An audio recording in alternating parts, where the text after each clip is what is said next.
පාලි භාෂා අමිටුව මගින් මූලික පිරිවන් සාමාන්‍ය පෙළ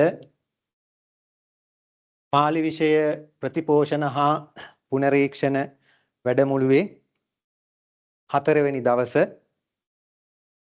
මීට දින කීපයකට පෙර ඔබ වහන්සේලා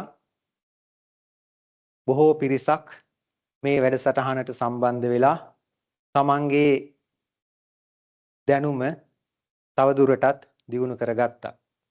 විශේෂයෙන්ම තව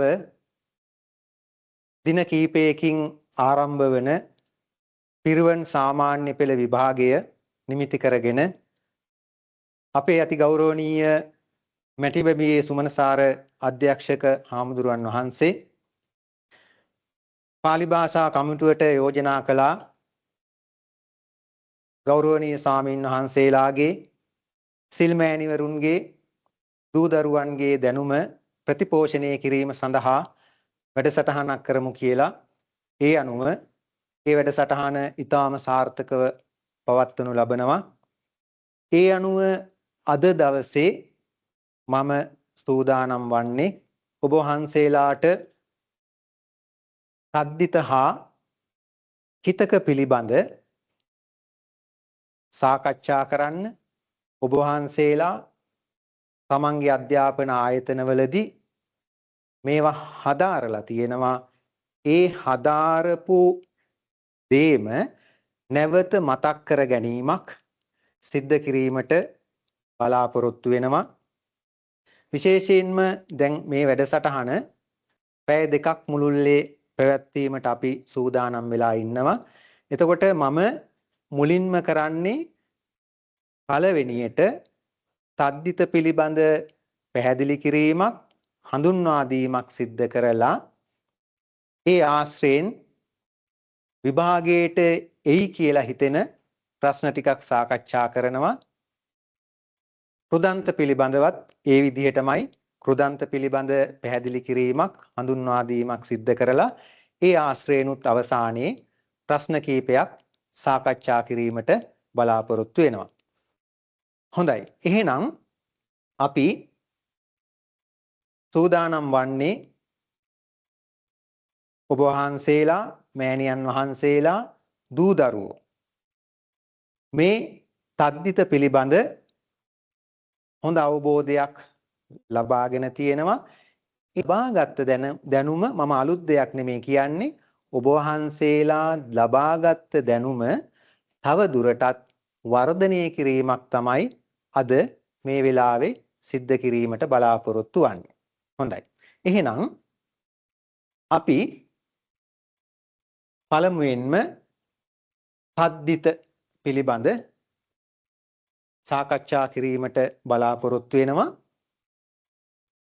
දැන් අර මුල් දවස්වල ඔබ වහන්සේලා අක්ෂරමාලාව පිළිබඳ, සංදි පිළිබඳ, සමාස පිළිබඳව පෙර දිනවල අපේ සර්ලා ඔබ වහන්සේලාට හොඳ දැනුමක් ලබා දුන්නා. අද අපි ඒ පිළිබඳව නෙමේ තද්දිත හා කෘදන්ත පිළිබඳව තමයි සාකච්ඡා කිරීමට බලාපොරොත්තු වෙන්නේ. හරි. එතකොට දැන් බලන්න මේ තද්දිත පිළිබඳ පාලි භාෂාවෙන් හඳුන්වන පාඩයක් තියෙනවා. තද්දිත පිළිබඳ ඒ අපි ගත්තාම සංදි ගත්තත් සමාස ගත්තත් ඒවා හඳුන්වන ප්‍රධාන පාඩයක් තියෙනවා. එතකොට දැන් මේ තද්දිත හඳුන්වන පාඩයක් තියෙනවා පාලියෙන්. බලන්න. ත්‍රිවිධ ලිංගතෝ පරං හුත්වා හිතා සහිතානි තද්දිතා. කියවන්න බලන්න. ත්‍රිවිධ ලිංගතෝ පරං හුත්වා හිතා සහිතානි තද්දිතා. පාලි ඉගෙන ගන්න දරුවෝ විදිහට, ශිෂ්‍යෝ විදිහට අපි හැම කෙනෙක්ම අර ව්‍යාකරණයේ හඳුන්වන පාලි පාඨය දැනගෙන තියෙන්න ඕනේ. එතකොට මේ වෙනකොට ශිෂ්‍ය ඔබ හැම කෙනෙක්ම මේ පාඨේ පාඩම් කරලා ඇති, දන්නවා. නොදන්න කෙනෙක් ඉන්නවනම් මොකද පාලි විෂය හදාරන ශිෂ්‍යෝ මේ පාඨය පිළිබඳ කටපාඩමින් තියෙන්න ඕනේ. පාඩේ තමන්ගේ මතකයේ තියෙන්න ඕනේ. තද්දිත කියපු ගමන් ත්‍රිවිධ ලිංගතෝ පරං හුත්වා හිතා සහිතානි තද්දිතා. එතකොට මේක අපි සිංහලෙන් ගත්තොත් තද්දිත කියන්නේ මොකක්ද කියලා ඇහුවොත් අපිට මෙහෙම කියන්න පුළුවන්කම තියෙන්න ඕනේ. නාමයක් අගට අර්ථවත් තද්දිත ප්‍රත්‍ය එකතු කිරීමෙන් සාදාගනු ලබන පද තද්දිත නම් වේ. නාමයක් අගට අර්ථවත් ප්‍රත්‍ය එක් කිරීමෙන් සාදාගනු ලබන පද තද්දිත නම් වේ. දැන් පාලි පාඨය තමයි ත්‍රිවිධ ලිංගතෝ පරං හුත්වා හිතා සහිතානි තද්දිතා. සිංහල තේරුම තමයි නාමයන්ගේ අගට අර්ථවත් ප්‍රත්‍ය එක් කර ගැනීමෙන් සාදා ගන්නා නාමපද තද්දිත නම් වේ. හැමෝටම කියන්න පුළුවන් නේද? මොකද්ද පාලි පාඨය?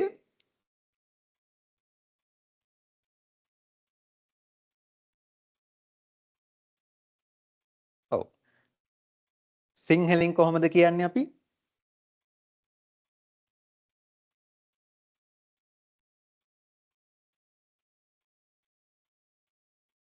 නෝක හිතේ තියාගන්න.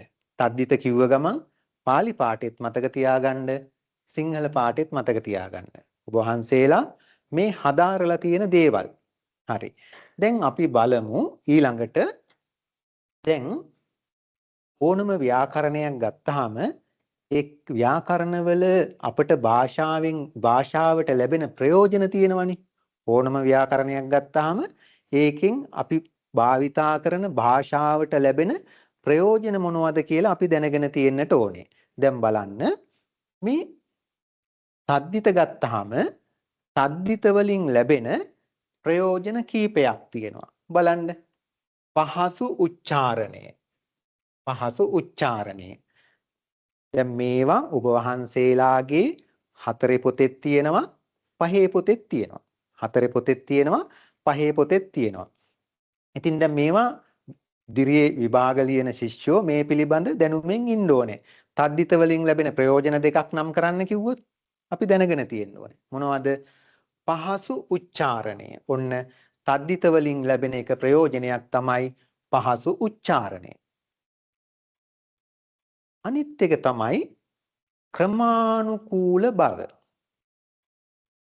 අපි වාක්‍යයක් කියාගෙන යනකොට ඒකේ හොඳ ක්‍රමානුකූල බවක් තියෙන්න ඕනේ. ඒ ක්‍රමානුකූල බව ඇති කරගන්න පුළුවන්කම ලැබෙනවා මොනවයින්ද? තද්දිත මගින්. ඊළඟට තවත් එකක් තමයි මේ සංක්ෂිප්ත බව කියන එක. ඇත්තටම භාෂාව සංක්ෂිප්ත වෙනකොට ඒ භාෂාවේ හොඳ අලංකාරමත් බවක් තියෙනවා. භාෂාව සංක්ෂිප්ත වෙනකොට ඒකේ අලංකාර බවක් තියෙනවා. එතකොට මේ බලන්නකෝ. තද්දිත මගින් ඒ වචන සංක්ෂිප්ත වෙනවා. මොනවද තව? දැන් අපි අපේ භාෂාවේ සංදි තියෙනවනේ. සමාසත් මම ඒව ගැන කතා කරන්නේ. සංදි මගින් සිද්ධ වෙන්නේත් කෙටි කිරීමක්. සමාස මගින් සිද්ධ වෙන්නේත් මොකද්ද? කෙටි කිරීමක්. සංදි මගින් සිද්ධ වෙන්නේත් කෙටි කිරීම, සමාස මගින් සිද්ධ වෙන්නේත් කෙටි කිරීම. ඒ වගේම තමයි මේ තද්දිත මගිනුත් සංක්ෂිප්ත බවක් කෙටි කිරීමක් සිද්ධ වෙනවා. ඊළඟට අනිත් එක තමයි භාෂාවේ ව්‍යක්ත බව. භාෂාවේ ව්‍යක්ත බව. භාෂාව ව්‍යක්තව හසුරවන්න පුළුවන්කම ලැබෙනවා තද්දිත මගින්. එහෙනම් මෙන්න මේ කරුණු හතර මතක තියාගන්න. මේ කරුණු හතර මතක තියාගන්න. පහසු උච්චාරණය, ක්‍රමානුකූල බව, සංක්ෂිප්ත බව, ව්‍යක්ත බව කියන මෙන්න මේ කරුණු හතර අපට තාක්ෂණික දෝෂයක් ඇති වුණා. අපි නැවතත් පාඩමට සම්බන්ධ වෙමු. එතකොට දැන් අපි අර තද්දිත වලින් ලැබෙන ප්‍රයෝජන පිළිබඳ සාකච්ඡා කළා. මතකයි නේද? නැවත පොඩ්ඩක් මතක් කරන්නකෝ මොනවද තද්දිත වලින් ලැබෙන ප්‍රයෝජන? උච්චාරණය, ක්‍රමානුකූල බව, සංක්ෂිප්ත බව, ව්‍යක්ත. හැමෝම මේ විභාගයට පෙනී සිටින හැම ශිෂ්‍යයෙක්ම මේවා තමන්ගේ ඔළුවේ තියාගන්න. මේ අපට අදාළ දේවල්. තද්දිත පිළිබඳව තද්දිත වලින් ලැබෙන ප්‍රයෝජන මොනවද? මේ පිළිබඳව දැනුමක් අපි සතුව තියෙනවා සරල දේවල්නේ. අමුතුවෙන් පාඩම් කරන්න අවශ්‍ය දේවල් නෙමෙයි. අපේ හිතේ තියාගන්න ඔය ටික. හොඳයි. දැන් අපි බලමු දැන් තද්දිත පදයක් කොහොමද සාදාගන්නේ කියන එක. තද්දිත පදයක් කොහොමද සාදාගන්නේ කියන එක. දැන් බලන්න මේ දැන් මම මේ අමුතු දෙයක් නෙමෙයි කියන්නේ. අමුතු දෙයක් නෙමෙයි කියන්නේ ඔබ වහන්සේලා මෑණිවරු දරුවෝ මේ ගැන දන්නවා විභාගයට ලං වෙලා අපි මේ නැවත ප්‍රතිපෝෂණය කර ගැනීමක් සිද්ධ කරන්නේ. මේ බලන්නකෝ. දැන් නාම පදයට පසුව තද්දිත ප්‍රත්‍යයේදීම හොඳින් මතක තියාගන්න නාම මූලයක් නෙමෙයි. නාම මූලයක් නෙමෙයි මොකද්ද? නාම පදයක්. නාම පදයක් කියන්නේ විභක්ති ගන්නවලා තියෙන එකක්. එතකොට නාම මම පසුව ඒවා පැහැදිලි කරනවා. දැන්ට මතක තියාගන්න නාම පදයට පසුව තද්දිත ප්‍රත්‍යයේදීම අපි තද්දිත පදයක් නිර්මාණය කරගන්න ආකාරය. නාම පදයට පසුව තද්දිත ප්‍රත්‍යයේදීම මතක තියාගන්න ඕවා. ඊළඟට නාම පදයේ විභක්ති ලෝපයේ සිදුවීම. නාම පදයේ විභක්ති ලෝපයේ සිදුවීම. නාම පදයේ විභක්ති ලෝපයේ සිද්ධ වීම. ඒ කියන්නේ ඉදිරියේදී දැන් අපි තද්දිත පදයක් හදා ගන්නවා. හදා ගන්නකොට මෙන්න මේ කියන ක්‍රමවේදයට පිළිවෙලට අනුව තමයි අපි මේ දේ සිද්ධ කරන්නේ. ඊළඟට බලන්නකෝ සුදුසු පරිදි සංදි කොට පද සිද්ධ කිරීම. සුදුසු පරිදි සංදි කොට පද සිද්ධ කිරීම. නාම පදයට පසුව තද්දිත ප්‍රත්‍යයේදීම නාම පදයේ විභක්ති ලෝපයේ සිදුවීම සුදුසු පරිදි සංදි කොට පදයේ සිද්ධ කිරීම. ඔන්න ඔය කියන කාර්යයන් ටික තමයි මෙතනදී සිද්ධ වෙන්නේ. හරි. එතකොට දැන් මේ බලන්න මේ හොඳින් මතක තියාගන්න මේ තද්දිත පද නිර්මාණය කරනකොට අවශ්‍යම දෙයක් ශිෂ්‍යෝ මතක තියාගන්න වෘද්ධි කිරීම කියන එක. මොකද්ද? සර් පැහැදිලි නෑ. වෘද්ධි. පැහැදිලි නෑ සර්. පැහැදිලි නෑ සර්. පැහැදිලි නෑ. ආයු වන්නානං ඡායෝ වුද්ධි කියලා එකක් තියෙනවා. මොකක්ද මේ සූත්‍රේ? ආයි පාරක් කියන්න. ආයු වන්නානං ඡායෝ වුද්ධි. මේ බලන්න. මෙන්න මේක පිළිබඳ හොඳ අවබෝධයක් ශිෂ්‍ය ඔබ සතුව තියෙන්නට ඕනේ. ආයු වන්නානං ඡායෝ වුද්ධි. මේ මෙතන තියෙන්නේ කියන එකෙන් ආ දෙක ඊට පස්සේ මෙතන සංදි වෙලා තියෙන්නේ ඊ දෙක ඌ දෙක. ඔන්න ඔය දෙක ඒ අකුරු වලට වෘද්ධි වෙනවා. වෘද්ධි වෙනවා කියලා කියන්නේ මෙන්න මෙහෙමනේ. sorry. අයන්න යන්න ඊයන්න උයන්න ඌයන්න. ඔන්න ඔය දෙකට වෘද්ධි වීමක් සිද්ධ වෙනවා. ඒ කියන්නේ මේ බලන්න මේ අයන්නට ආ කියන එක වෘද්ධි වෙනවා. අයන්නට ආ කියන එක වෘද්ධි වෙනවා. මේක හොඳට මතක තියාගන්න. දැන් මෙතන තියෙන්නේ කොහොමද? සමන කියලානේ තියෙන්නේ. මොකක්ද තියෙන්නේ? සමන. දැන් මේකට ඔය ඉදිරියේදී අපි කතා කරනවා මේ දැනට මෙහෙම මතක තියාගන්න නේර කියන ප්‍රත්‍යය. මොකක්ද දාන්නේ? නේර කියන ප්‍රත්‍යය දානවා. නේර කියන ප්‍රත්‍යය දානකොට දැන් සමන කියන නාම පදයට නේර කියන ප්‍රත්‍යය දානකොට මතක තියාගන්න මෙන්න මෙතන අර මෙතන තිබ්බේ අයන්නනේ. මෙතන තිබ්බ සයන්නේ තියෙන අයන්න ආ බවටපත් වෙනවා. අයන්නේ වෘද්ධිය තමයි ආ. අයන්නේ වෘද්ධිය තමයි ආ. එතකොට බලන්න සමන නේර කියන එක මොකක් බවටදපත් උනේ? සාම නේර බවටපත් උනා. එතන පැහැදිලි හොඳට මතක තියාගන්න මේ තියෙන අයන්න ආ බවටපත් උනා. පැහැදිලිද? මේ ඔයගොල්ලෝ දන්න දේවල් මම මේ නැවත මතක් කරන්නේ ඈ. දන්න දේවල්ම තමයි මේ මතක් කරන්නේ. ඊළඟට බලන්නකෝ මෙතන ඊ දෙක තියෙනවා. මොකක්ද තියෙන්නේ? ඊ දෙක තියෙනවා. ඊ දෙකට වෙන වෘද්ධිය තමයි මොකද්ද? ඊ දෙකට වෙන වෘද්ධිය තමයි මොකද්ද? යන්න. මේ බලන්න ඊ දෙකට ඒ කියන වෘද්ධිය වෙනවා. මේ බලන්නකෝ විනතා කියනකොට තියෙන්නේ යන්න. විනතා කියනකොට තියෙන්නේ යන්න. දැන් අර නෙය්‍ය කියන ප්‍රත්‍ය දානකොට මේ බලන්නකෝ වී මොකද උනේ? ඒ බවටපත් වෙලා වේනතෙය්‍ය බවටපත් වුණා. වේනතෙය්‍ය බවටපත් වුණා. ඒ කියන්නේ තද්දිත පද සාදා ගන්නකොට නාම මූලේ මුල තියෙන අකුර හල් වෙලා නැත්තම් එතන මොකද වෙන්නේ? වෘද්ධියක් බවට පත් වෙන. ඒව මේ තද්දිතවල තියෙන ස්වභාවය. ඒක තද්දිතවල තියෙන ලක්ෂණي. නැත්තම් මේ බලන්නකෝ දැන් මෙතන සමනනේර කියන එක සමනේර කියන්න බෑනේ. සමනනේර කියන එක සමනේර කියන්න බෑනේ. අර වෘද්ධිය වුණා මොකද්ද? සාමනේර බවට පත් වුණා. පැහැදිලිද? පැහැදිලිද? ඊළඟට මේ බලන්න වියන්න තියෙනවා. එතකොට ඊනේ තියෙන්නේ. ඒක මොකද වෙන්නේ? ඒ බවටපත් වුණා වේනතෙය්‍ය කියලා හැදුනා. ඊළඟට වී කියන එක තියෙනවා. ඊයන්නයි ඊයන්නයිනේ. ඊයන්නයි ඊයන්නයි දෙකටම වෙන වෘද්ධිය තමයි ඒ වීනානික. අපි මෙතන දීර්ඝ දාන්නේ නැහනේ. වේනික බවටපත් වුණා. වේනික බවටපත් වුණා. ඊළඟට ඌ දෙක තියෙනවා. මොකක්ද තියෙන්නේ? ඌ දෙක. ඌ දෙකට වෘද්ධි වෙනවා මොකද්ද? ඔයන්න. උලුම්පනික මේ බලන්නකෝ. මෙතන තියෙන උයන්න මේ තද්දිත ප්‍රත්‍ය ආපු හන්දා මෙතන මොකද වුනේ? වෘද්ධි වෙලා ඕලුම්පික බවට පත් වුණා. එහෙනම් හැමෝම මතක තියාගන්න නාමයකට තද්දිත ප්‍රත්‍ය ගන්වනකොට තද්දිත පදයේ හැදෙනකොට නාමයේ මුල වෘද්ධියක් සිද්ධ වෙනවා. ඒකනේ මේ උනේ සමන නේර කියන එක සාමනේර වුණා. විනතා නීය කියන එක වේනතෙය්‍ය වුණා. වෘද්ධි වුණා. වීනානික වේනික. පැහැදිලි නේද? පැහැදිලිනේ? හරි. ඔන්න දැන් මතක තියාගන්න තද්දිතවලදී සිද්ධ වෙන දෙයක් තමයි මොකද්ද? වෘද්ධි වීම. ඔය වෘද්ධිකාරය ඔන්න ඔය විදිහට මතක තියාගන්න. වෘද්ධි වීම ඔය විදිහට මතක තියාගන්න. දැන් අපි ඔය ටිකත්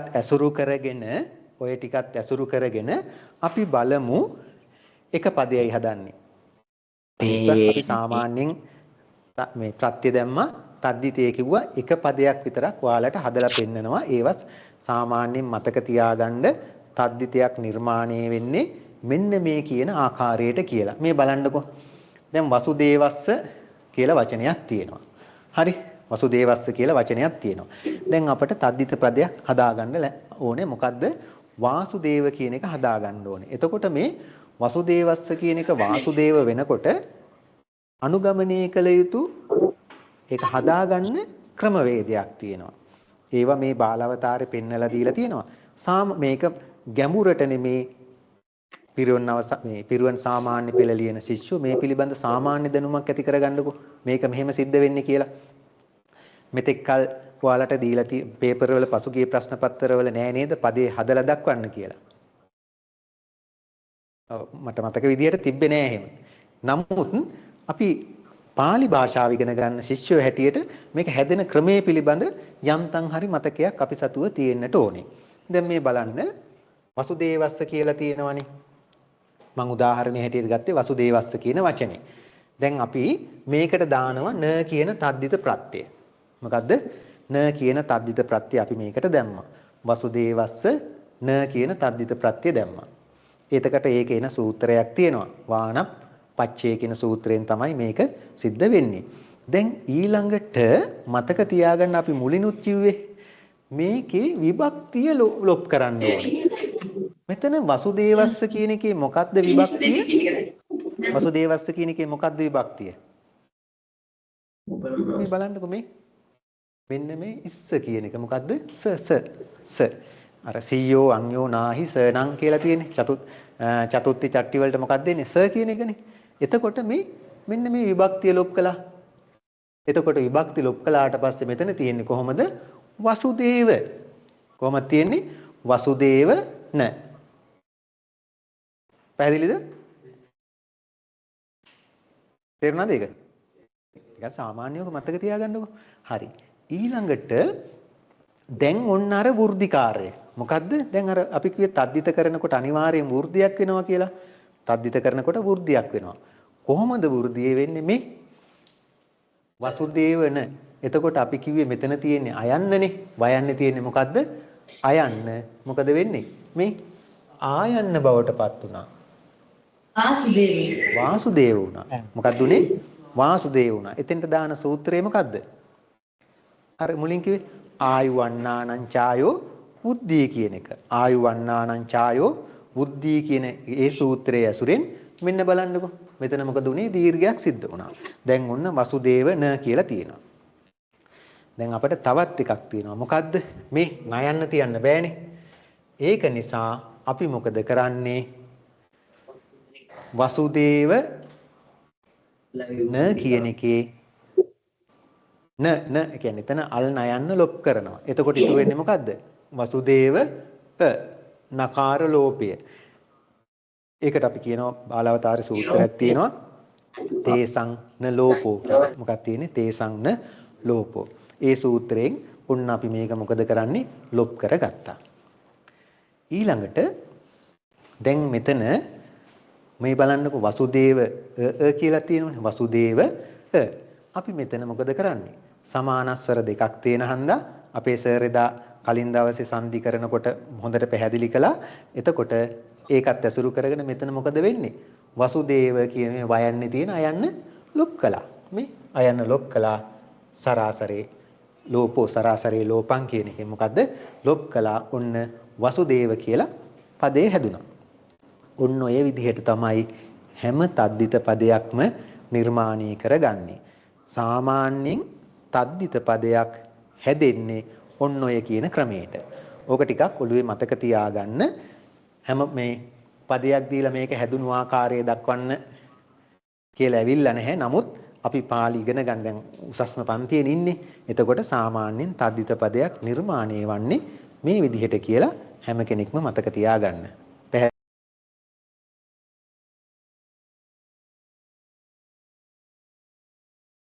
සර් මයික් එක ඔෆ් වුණා. හරි. දැන් මම මේ කියලා දුන්න මේ දක්වා පැහැදිලි කරපු මේ කරුණු ටික තියෙනවනේ. මේ ආශ්‍රයෙන් කාට හරි ගැටලුවක් තියෙනවා නම් ප්‍රශ්නයක් තියෙනවා නම් අහන්න. මේ දක්වා කතා කරපු ටිකෙන් මේ දැන් අපි මේ කතා කළේ. අපි මොකද අපි ගැටලු සහිතව යන්න බෑ.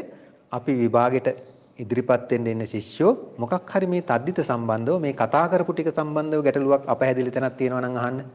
අපහැදිලි තැනක් තියෙන්න නම් බෑ.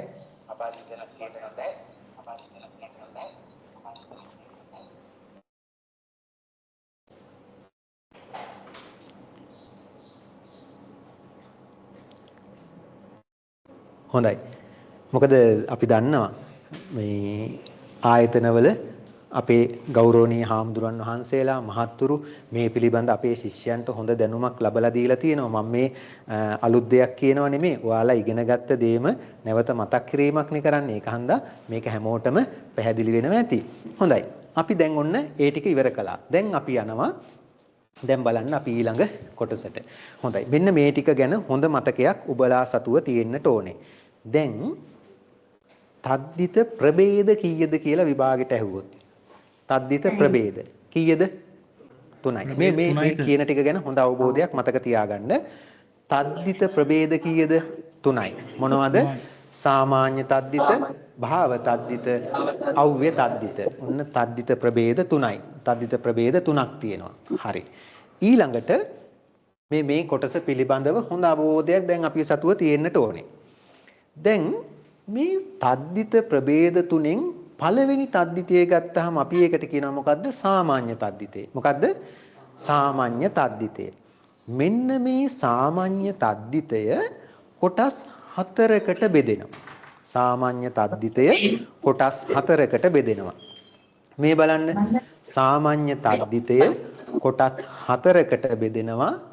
මොකද්ද?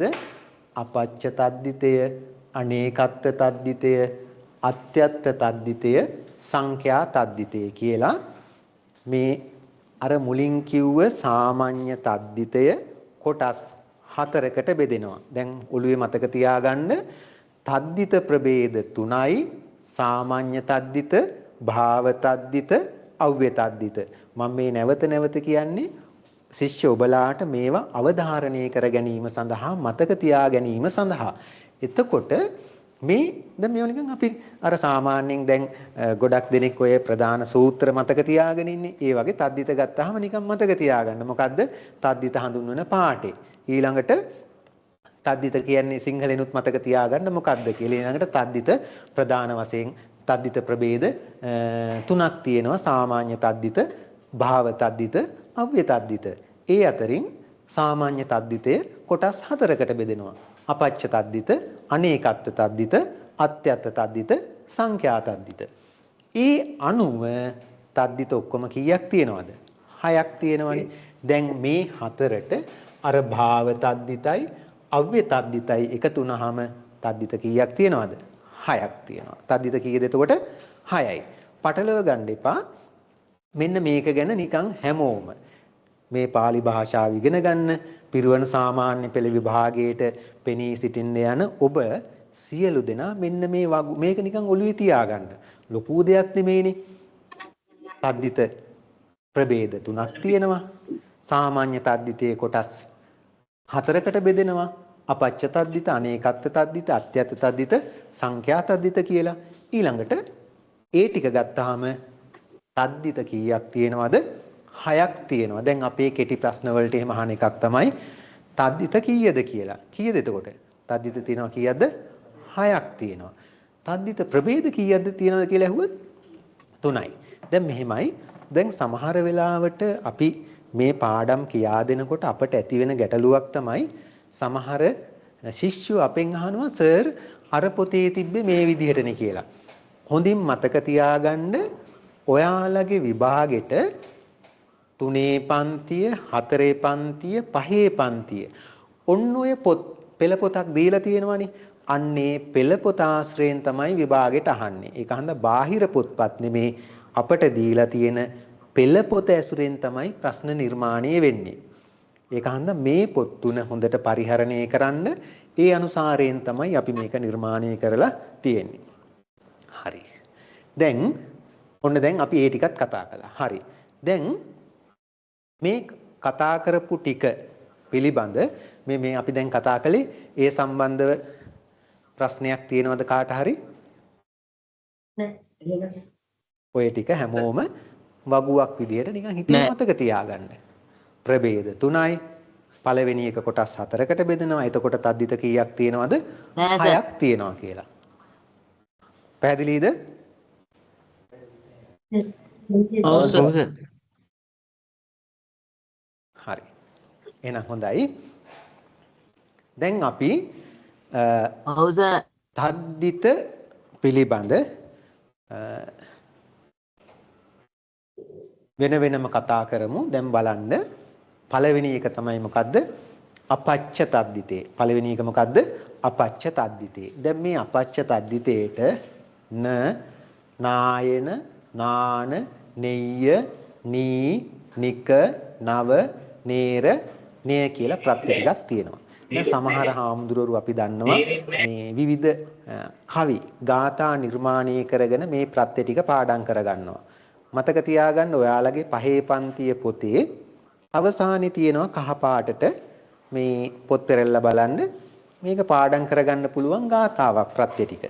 ප්‍රත්‍ය ටික පාඩම් කරගන්න පුළුවන් ගාථාවක් තියෙනවා. එතකොට ඒක පාඩම් කරගත් තව එක එක ගාථා වර්ග තියෙනවා. මේ හදාගත්ත ඒවා පහසුවට. එතකොට මේ ප්‍රත්‍ය ටික අපිට මතක තියාගන්න පුළුවන්. දැන් ලොකු විස්තරයක් කරන්න යන්නේ නැහැ. ඔබ වහන්සේලා මේ පිළිබඳ හොඳ දැනුමක් තියෙනවා. මේ පිළිබඳ හොඳ දැනුමක් තියෙනවා. අපි කෙටියෙන් ගත්තාම මේ බලන්න මෙතන තියෙනවා වසිට්ඨ න කියලා තියෙනවා. දැන් අපි ප්‍රත්‍ය දාපුවාම වසිට්ඨ කියලා තියෙනවා. වසිට්ඨ න. ඒ කියන්නේ ඇත්තටම වසිට්ඨස්ස අපච්ඡං කියන එක. ඇත්තට මේ අපච්ඡාර්ථ තද්දිත් අපච්ච තද්දිතේ විග්‍රහ වාක්‍ය හදාගන්නේ දැන් අපි කියමුකෝ වාසිට්ඨ කියලා තිබ්බා කියලා. මේකේ විග්‍රහය තමයි මොකද්ද? හැම එකටම වසිට්ඨස්ස අපච්ඡං වසිට්ඨස්ස අපච්ඡං කියලා හදාගන්න. එතකොට වාසිට්ඨ කියලා හැදෙනවා. දැන් මේ බලන්නකෝ. දැන් අර මම මුලින් ඔයාලට හොඳයි. එතකොට අපිට නිතර කාර්මික දෝෂ ඇති වෙනවා. ඇත්තටම මෙතන ලොකු ක්‍රියාවලියක් සිද්ධ වෙනවා. ඒ ධාරිතාව මත පොඩි දෝෂ සිද්ධ වෙනවා. ඒවට සමාව භජනය කරන්න හැකි ඉක්මනින් අපි ඒවා යථා තත්ත්වයටපත් කරන්න උත්සාහ කරනවා. හොඳයි. දැන් බලන්න අපි ඉස්සෙල්ලා කතා කළේ මේ අපච්ච තද්දිතය පිළිබඳ. නැවතත් අපි ඉක්මනින්ම කියමු. මුලට අපච්ච තද්දිතේ අපි කිව්වා පුත්‍රාර්ථය ගැන කියවෙන්නේ. එතකොට දැන් මේ වසිට්ඨ න කියන එක වාසිට්ඨ කියලා හැදුනා. එතකොට දැන් ඔයාලගේ ඔළුවේ තියෙන්න ඕනේ සමහර විට පොත්වල සටහන් කරගන්නත් ඇති කෙනෙකුට ගැටලුවක් එන්න පුළුවන් මේ වසිට්ඨ න කියන එක වාසිට්ඨ කියලා කොහොමද හැදුනේ කියලා. දැන් අර අපි මුලින් පද හදාගත්තේ. එක පදයක් අපි හදාගත්තේ. ඒ ක්‍රමයට තමයි මේක නිර්මාණය කරගන්නේ. නමුත් අපි ඒක හිතේ තියාගන්න කෙටියෙන් වසිට්ඨ න කියන එක වාසිට්ඨ බවට පත් වෙනවා. දැන් මේකේ පුත්‍රාර්ථේනේ කියවෙනවා කිව්වේ. විශේෂයෙන් අපි දැනගන්න ඕන මේ වාසිට්ඨ කිව්වහම මේකේ තේරුම මොකක්ද කියලා. මොකක්ද වාසිට්ඨ කියලා කියන්නේ? වාසිට්ඨ කියලා කියන්නේ වසිෂ්ඨගේ පුතා කියන අදහස. මොකද්ද වසිෂ්ඨගේ පුතා කියන අදහසනේ. එතකොට දැන් අපි වාක්‍යයක් හදනකොට වසිට්ඨස්ස පුත්තෝ කියලා ලියන්න ඕනේ නැහැ. දැන් අපි කිව්වේ අර මුලදී කිව්වේ. දැන් ඒවා අපි ප්‍රායෝගිකව යොදා ගන්න ඕනේ. දැන් වසිට්ඨගේ පුතා යයි කියනකොට වසිට්ඨස්ස පුත්තෝ ගච්ඡති කියන එකද ලස්සන වාසෙට්ටෝ ගච්ඡති කියන එකද ලස්සන? මොකද්ද? වාසෙට්ටෝ ගච්ඡති කියන එක. ඒ කියන්නේ භාෂාව කෙටි වුණා. ඉතින් ඒකනේ මේකෙන් සිද්ධ වෙන්නේ. ප්‍රායෝගිකව ඒක මතක තියාගන්න. දැන් ඊළඟට මේකත් හොඳට මතක තියාගන්න. දැන් වාසිට්ඨ කියලා පදේ හදාගත්තනේ. මේ තද්දිත පද සියල්ලම අපට වර්ණ ගන්න පුළුවන්. අපට අවශ්‍ය වෙන විදිහට මේ වාසිට්ඨ කියන එක වාසිට්ඨෝ වාසිට්ඨා වාසිට්ඨං වාසිට්ඨේ වාසිට්ඨේන වාසිට්ඨේ ඒ විදිහට වර්ණගාගෙන අවශ්‍යතාවයේ පරිදි වර්ණගාගෙන යන්න පුළුවන්. මේක පදය පමණයි. මේ පදේ අපට භාෂාවට අවශ්‍ය විදිහට දැන් වාසිට්ඨ කෙරෙහි කියනකොට වාසිට්ඨේසු වාසිට්ඨේ ඒ විදිහට අපිට මේක වර්ණගාගෙන හදාගෙන යන්න පුළුවන්. ඒවත් මතක තියාගන්න. ඊළඟට මේ බලන්නකෝ දැන් කච්චායන කියලා තියෙනවා. කච්චායන කියලා කියන්නේ අර කච්චස්ස අපච්චං. මොකද්ද කච්චස්ස අපච්චං කියන මේක දෙන්න කච්චගේ පුතානේ. එතකොට ඒකට අපි මොකද කරන්නේ? කච්ච දැන් මේ කෙනෙකුට හිතෙන්න පුළුවන් මේ කච්ච කියන එක කොහොමද ආවේ කියලා. මම අර මුලදිම කිව්වේ ඒකයි. අර පදේ බලා ගන්නකෝ. මේක හදා ගන්නකොට අර විභක්තියම ලොප් කර ගන්නවා. විභක්ති ලොප් කරගෙන මූලය හදා ගන්නවා. ඊට පස්සේ තමයි මේ කච්ච අර ඉස්ස කියන එහෙම අයින් කරලා නායන ප්‍රත්‍ය දාලා කච්චායන කියලා හැදුනා. මොකද්ද? කච්චායන. හැමෝම මතක තියාගන්න මේ තද්දිත ප්‍රත්‍යවලදී යෙදෙන නයන්න. තද්දිත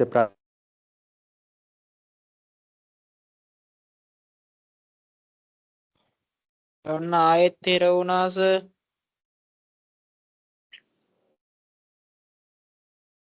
මතක් රැඳී සිටින්න. යන්න එපා.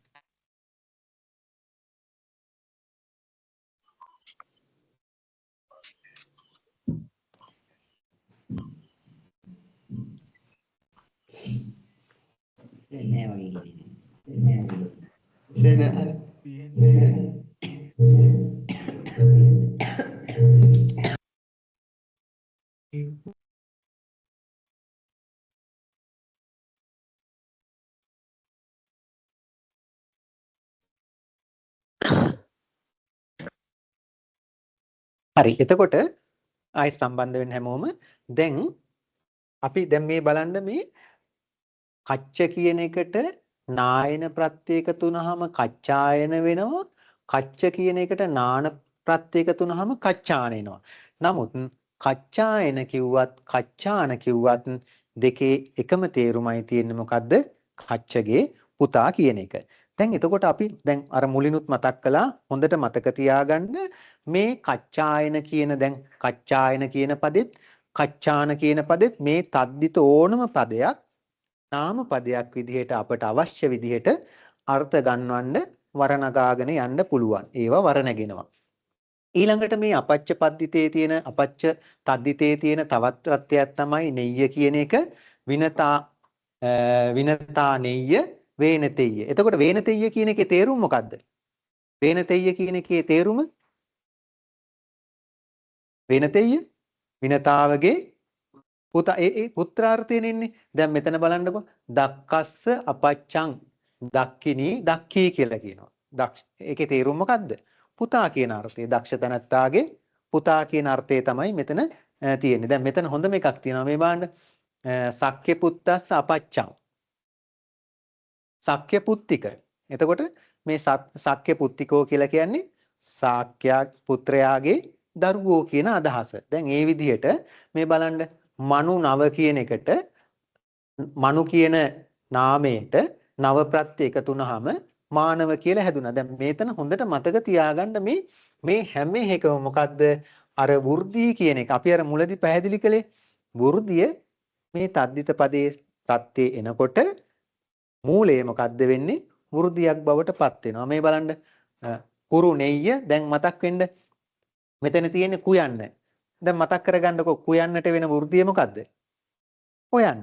මේ කුරුණ්‍ය කෝරව්‍ය කියලා හැදුනා. හරි. දැන් ඔන්න මෙන්න මේ ටිකට තමයි අපච්ච තද්දිත මේක පුත්‍රාර්ථේ දෙන්නේ. අපච්ච තද්දිතේ දෙන්නේ මොකේද? පුත්‍රාර්ථේ. අපච්ච තද්දිතේ දෙන්නේ පුත්‍රාර්ථේ. හරි. එතකොට මේ දැන් මේ ටික හොඳට මතක තියාගන්න මේ අපි කතා කළේ අපච්ච තද්දිතේ පිළිබඳව. මේ ඔබ වහන්සේලා හදාarලා තියෙන ඒවම නැවත මතක් කිරීමක් කරන්නේ. ඊළඟට බලන්න අනේකාර්ථ තද්දිතය. අනේකාර්ථ තද්දිතය කියලා කියන්නේ අනේක අර්ථ. අනේක අර්ථ. ඒ කියන්නේ නොඑක් අර්ථ තියෙනවා. අනේක අර්ථ කියලා කියන්නේ නොඑක් අර්ථ ගෙන දෙනවා. දැන් අර කලින් එකේ අපි ගත්තොත් දැන් සක්්‍ය පුත්ත කියලා කිව්වහම එතන තියෙන්නේ සාක්‍යයාගේ පුතා කියන අදහසනේ. මේ වගේ ගොඩක් අර්ථ ගන්න පුළුවන්. දැන් මේ බලන්නකෝ මේකට අනේකාර්ථ තද්දිතේට ප්‍රත්‍ය තියෙනවා 7ක්. මොනවද? නික න ඉම ය ඊය එయ్యක න. මේවා මේ ශිෂ්‍යයන්ට පාඩම් තියෙනවා නම් හොඳයි. ඔයාලට මතක ඇති පොතේ මේවා තියෙන්නේ කළු පාටින් දක්වලා. ඒ කියන්නේ මොකද්ද?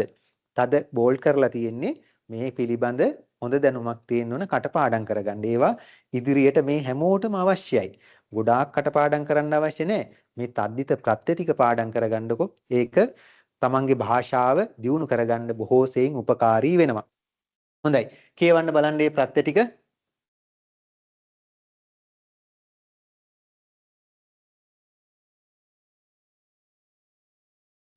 දැන් ඉතින් මේ ප්‍රත්‍ය ටික කෙනෙකුට පාඩම් නම් ඔය තද්දිත දැන් අපි අභ්‍යාසයක් කරනවා. එතකොට පැහැදිලි වෙයි. පාඩම් නම් මේක මහ දෙයක් නෙමෙයි. මේ බලන්න. දැන් නික කියන ප්‍රත්‍ය ගත්තාම මේක අර්ථ ගොඩක තියෙනවා. දැන් මේකට බාලවතාරේ සූත්‍රයක් තියෙනවා. යේනවා සංසට්ටං තරති චරති වහති නිකෝ කියලා. යේනවා සංසට්ටං තරති චරති වහති නිකෝ. මේ නික කියන ප්‍රත්‍ය සංසට්ට තරති චරති වහති ඔන්න ඔය කියන අර්ථවල නිකෝ. නික කියන ප්‍රත්‍ය ටික යෙදෙනවා. ඒ කියන්නේ අර්ථ කීපයක යෙදෙනවා. දැන් ඒක හන්ද තමයි මේකට කියන්නේ මොකද්ද? අනේකාර්ථ තද්දිතය කියලා. නොඑක් අර්ථ ගෙන දෙනවා. අපි පොඩ්ඩක් ඒ ගැන විමසලා බලමු. මේ බලන්න. දැන් තිල කියන එකට නික ප්‍රත්‍ය එකතු වෙලා හැදෙනවා තේලික. තේලික. ඒ කියන්නේ අර තේරුම තේලික කියන්නේ මොකද්ද? තෙලෙන් යුක්තයි. තෙලෙන් යුක්තයි කියන අදහසනේ. ඊට පස්සේ මේ බලන්නකෝ. අර යේනවා සංසට්ට කියන්නේ එකතු වීම, මිශ්‍ර වීම. මෙන්න මේ යේනවා තරති. ඒක මේවා මම නිකන් ඔය මතක් අර ඔයාලට මතක තියාගන්න ගත්තේ අර තරති ඊතර වීම අර්ථේ. නාවානික නාවික අපිට නිතරම හම්බ වෙන දෙයක්. නාවික කියන එක. නාවික කියලා කියන්නේ නැවෙන් ඊතරවන්නා කියන අදහසනේ. එතන ඒ අදහස ගන්න පුළුවන්. ඊළඟට මේ නික ප්‍රත්‍යය දෙනවලු යේනවා චරති. චරති කියන්නේ යමක හැසිරෙනවා කියන අදහස. මේ ධම්මනික ධම්මික. එතකොට මේ ධම්මික කියලා කියන්නේ ගොඩක් අයට නනුත් තියෙනවනේ ධම්මික කියලා. ඒකේ තේරුම තමයි මොකද්ද? ධර්මයේහි හැසිරෙන්නා. ඉතින් ඊළඟට මේ දැන් ධම්මික කියන මේ තද්දිත පදේ අපිට වර්ණ ගන්න පුළුවන්. මේ තද්දිත පද හදාගත්තට පස්සේ වර නැගෙනවා. වර නොනැගෙන ඒවටනේ අව්‍ය කියලා කියන්නේ. ප්‍රත්‍ය දාලා මේක හදාගත්තට පස්සේ අපි ධම්මිකෝ ධම්මිකා ධම්මිකං ධම්මිකේ ධම්මිකේන ධම්මිකේබි ධම්මකේබි ඒ විදිහට වර නගා ගන්න පුළුවන්කම තියෙනවා. ඊළඟ එක තමයි වහති. දැන් මේ නික කියන ප්‍රත්‍ය ඉසිලීම් අර්ථෙත් දෙනවා. මේ සීස නික සීසක සීසනික සීසක කියලා හැදෙනවා. හිසින් දරන කියන අදහස. සීසක හිසින් දරාගෙන යනවා කියන අදහස. ඉතින් බලන්නකෝ මේකට අනේකාර්ථ තද්දිතය කියලා කිව්වේ මේකෙන් ගොඩක් අර්ථ ගෙන දෙන හන්ද තමයි මේ අනේකාර්ථ තද්දිත කියලා කියන්නේ. මම ඊටා මේ කෙටියෙන් පැහැදිලි කරනවා.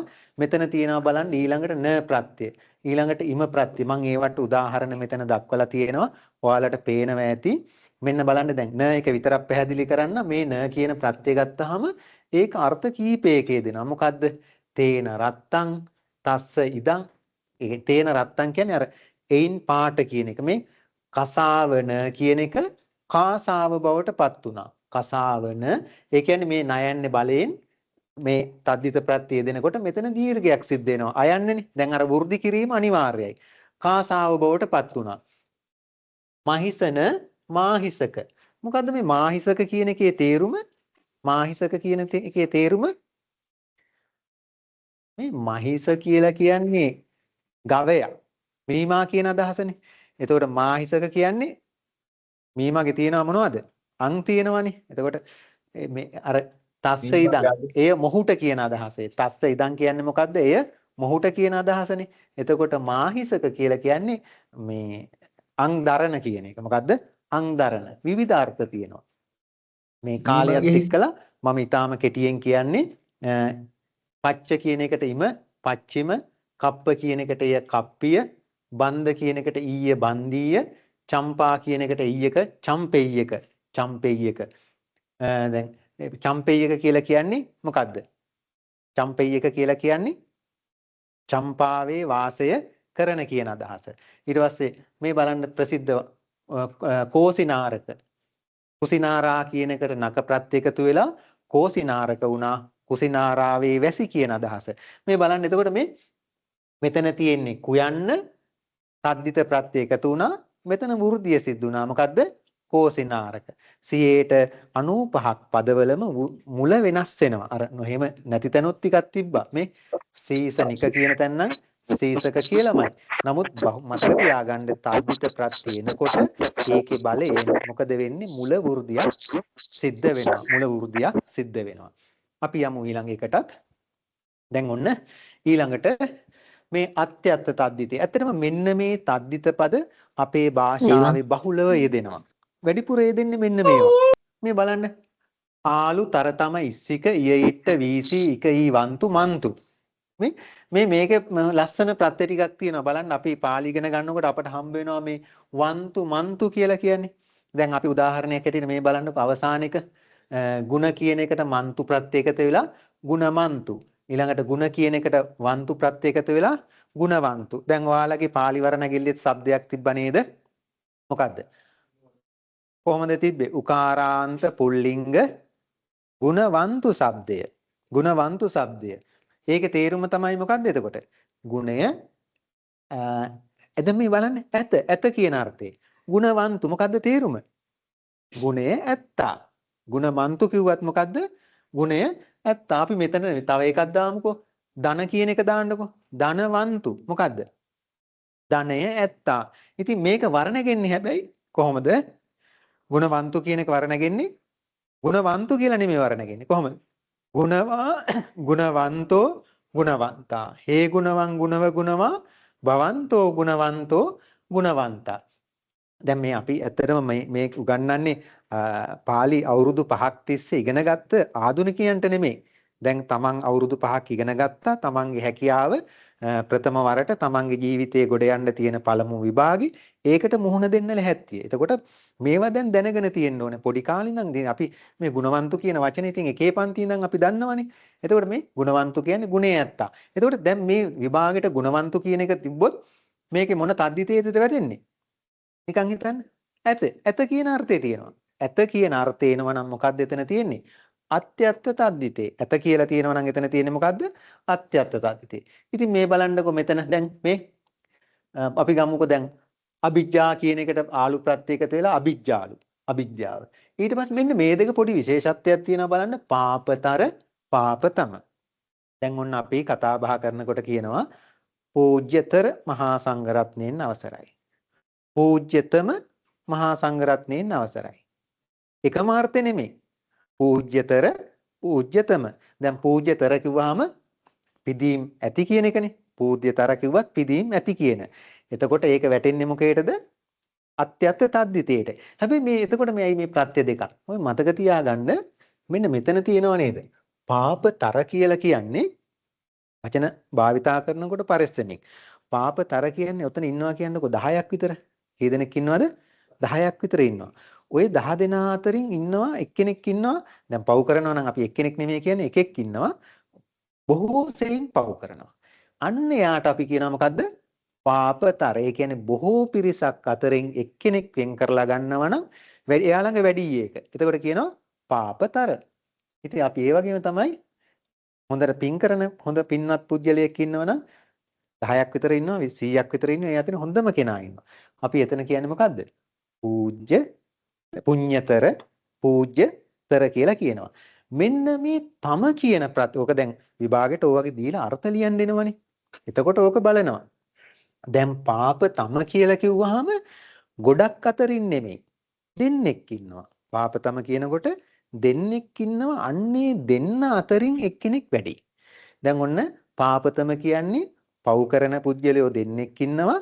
ඒ දෙන්න අතරින් එක්කෙනෙක් වැඩියෙන් පව් කරනවා. එහෙනම් අපි කියනවා ගුණපාලෝ දැන් අපි දෙන්නෙක් ඉන්නවා ගුණපාලෝ පාපතරෝ හෝති. ඒ කියන්නේ මොකද්ද? ගුණපාල පාපතමෝ සමාවන්න ගුණපාලෝ පාපතමෝ හෝති. ගුණපාලයි එයාගේ යාළුවයි ඉන්නේ. ඒ අතරින් ගුණපාල තමයි පාපතම කියලා කියන්නේ. එතකොට මේ තර සහ තම ප්‍රත්‍යේ යෙදෙන ආකාරය පැහැදිලිද? තර තම ප්‍රත්‍යේ යෙදෙන ආකාරය පැහැදිලිනේ. මොකක් හරි ගැටලුවක් තියෙනවා නම් එතන අහන්න.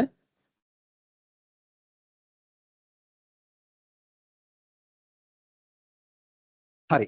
අපි එහෙනම් දැන් බලමු. එතකොට දැන් ඒ ටික අපි කතා කළා අත්‍යත් තද්දිතේ. හොඳට මතක තියාගන්න ඒකේ මොකද්ද? ඇත කියන අර්ථය එනවා. මොකද්ද? ඇත කියන අර්ථය එනවා. මම ටිකක් අර ඉක්මනට කතා කරනවා. මේකේ ප්‍රශ්න වගේක් තියෙනවා. තව එකක් අපිට කතා කරන්නත් තියෙනවානේ. හරි. මෙන්න මේක හරිම ලේසි එකක්. හරිම ලේසි එකක්. මේ බලන්න. දැන් සංඛ්‍යාවක් නියෝජනය වෙනවා. මේ බලන්නකො අපේ භාෂාවේ තියෙනවා. ဒုတိ ය, තතිය, චතුත්ථ, චට්ඨ, පංචම මේවා මේ තද්දිත සංඛ්‍යාවක් මුල් වෙලා තියෙන හන්ද මොකද්ද? ඒක වැටෙන්නේ සංඛ්‍යා තද්දිතේට. හැබැයි පොටි ගැටලුවක් තියෙනවා. ඒක ඊළඟ එකේදී මතු කරනවා. මේ තීය ත ට ම මතක තියාගන්න ලේසි. තීය ට ත ම සංඛ්‍යාව මේ දී කියන එකට තීය ප්‍රත්‍ය එකතු වෙලා ဒုတိ ය. තී කියන එකට තීය ප්‍රත්‍ය එකතු වෙලා තතිය. චතුත්ථ, චට්ඨ, පංචම, දසම අපට ඕන සංඛ්‍යාවක් බොහෝ සංඛ්‍යා වලට මේ ප්‍රත්‍ය ටික දාලා මේකේ තේරුම තමයි දැන් චට්ඨ කියන්නේ මොකද්ද? 6 වෙනි. චතුත්ථ කියන්නේ 4 වෙනි. තතිය කියලා කියන්නේ 3 වෙනි. අර වැනි කියන අර්ථය. 3 වෙනියා, දෙවැන්නා, 3 වෙන්නා, 4 වෙන්නා, 5 වෙන්නා අන්නේ විදිහට යෙදෙනවා නම් එතෙන්ට යොදන්නේ තීය ත ඨ ම මේ බලන්න. තීය තීය ත ට ම ඔන්න ඔය සංඛ්‍යා තද්දිත බවට පත් කරගන්නකොට මෙන්න මේ ප්‍රත්‍ය ටික යොදා ගන්නවා. අපි කියනවා යන්නන් අතරින්. එතකොට ဒုတိ ය මොකද්ද? ဒုတိ ය. දැන් මේක මතක තියාගන්න ဒုတိ ය කියලා හැදුනට ඒක වර්ණගෙනවා. ဒုတိ ය අපට අවශ්‍යතාවයට ඒක හදාගන්න පුළුවන්. පැහැදිලි නේද? එතකොට මෙන්න මේ ටිකට අපි මේ ඉගෙනගෙන තියෙනවා. ඔයාලගේ අධ්‍යාපන ආයතනවල ගෞරවනීය හාමුදුරන් වහන්සේලා ඒ වගේම ගිහි මහත්තුරු ඔබලාට මේ පිළිබඳ හොඳ දැනුමක් ලබලා දීලා තියෙනවා. අලුත් දෙයක් නෙමෙයි. අපි ලබාගෙන ඉන්න දැනුම විභාගයේ ආසන්න නිසා වැඩි දියුණු කර ගැනීමක් මේ සිද්ධ කරන්නේ. හොඳයි. එතකොට සංඛ්‍යා තද්දිතේ ඔන්න ඔය විදිහට. ඊළඟට දැන් මේ තද්දිත අතර තියෙන තවත් එකක් තමයි මේ භාව තද්දිතේ. භාව තද්දිතේ කියලා කියන්නේ ස්වභාවය. මේ බලන්න එතන ප්‍රත්‍ය පහක් තියෙනවා. හතරක් තියෙනවා. ණය, ඉත්ථ, තා, ඉත්තන. මේ බලන්න.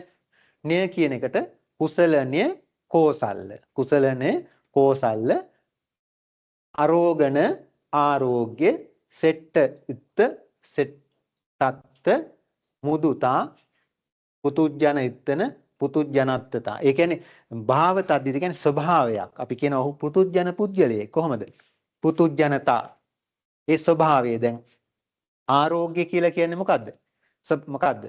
නිරෝගී භාවය කියන අදහස තියෙනවා. අපි නිතරම ආරෝග්‍ය අපි මේ ඔන්න මට මතක් වුණා මේ මෙතනදී ඔය ගොඩක් අය වරද්ද ගන්න එකක් තමයි මම මේ භාෂාවට අදාළ දෙයක් කියන්නේ ප්‍රධාන වාක්‍යයක්නේ.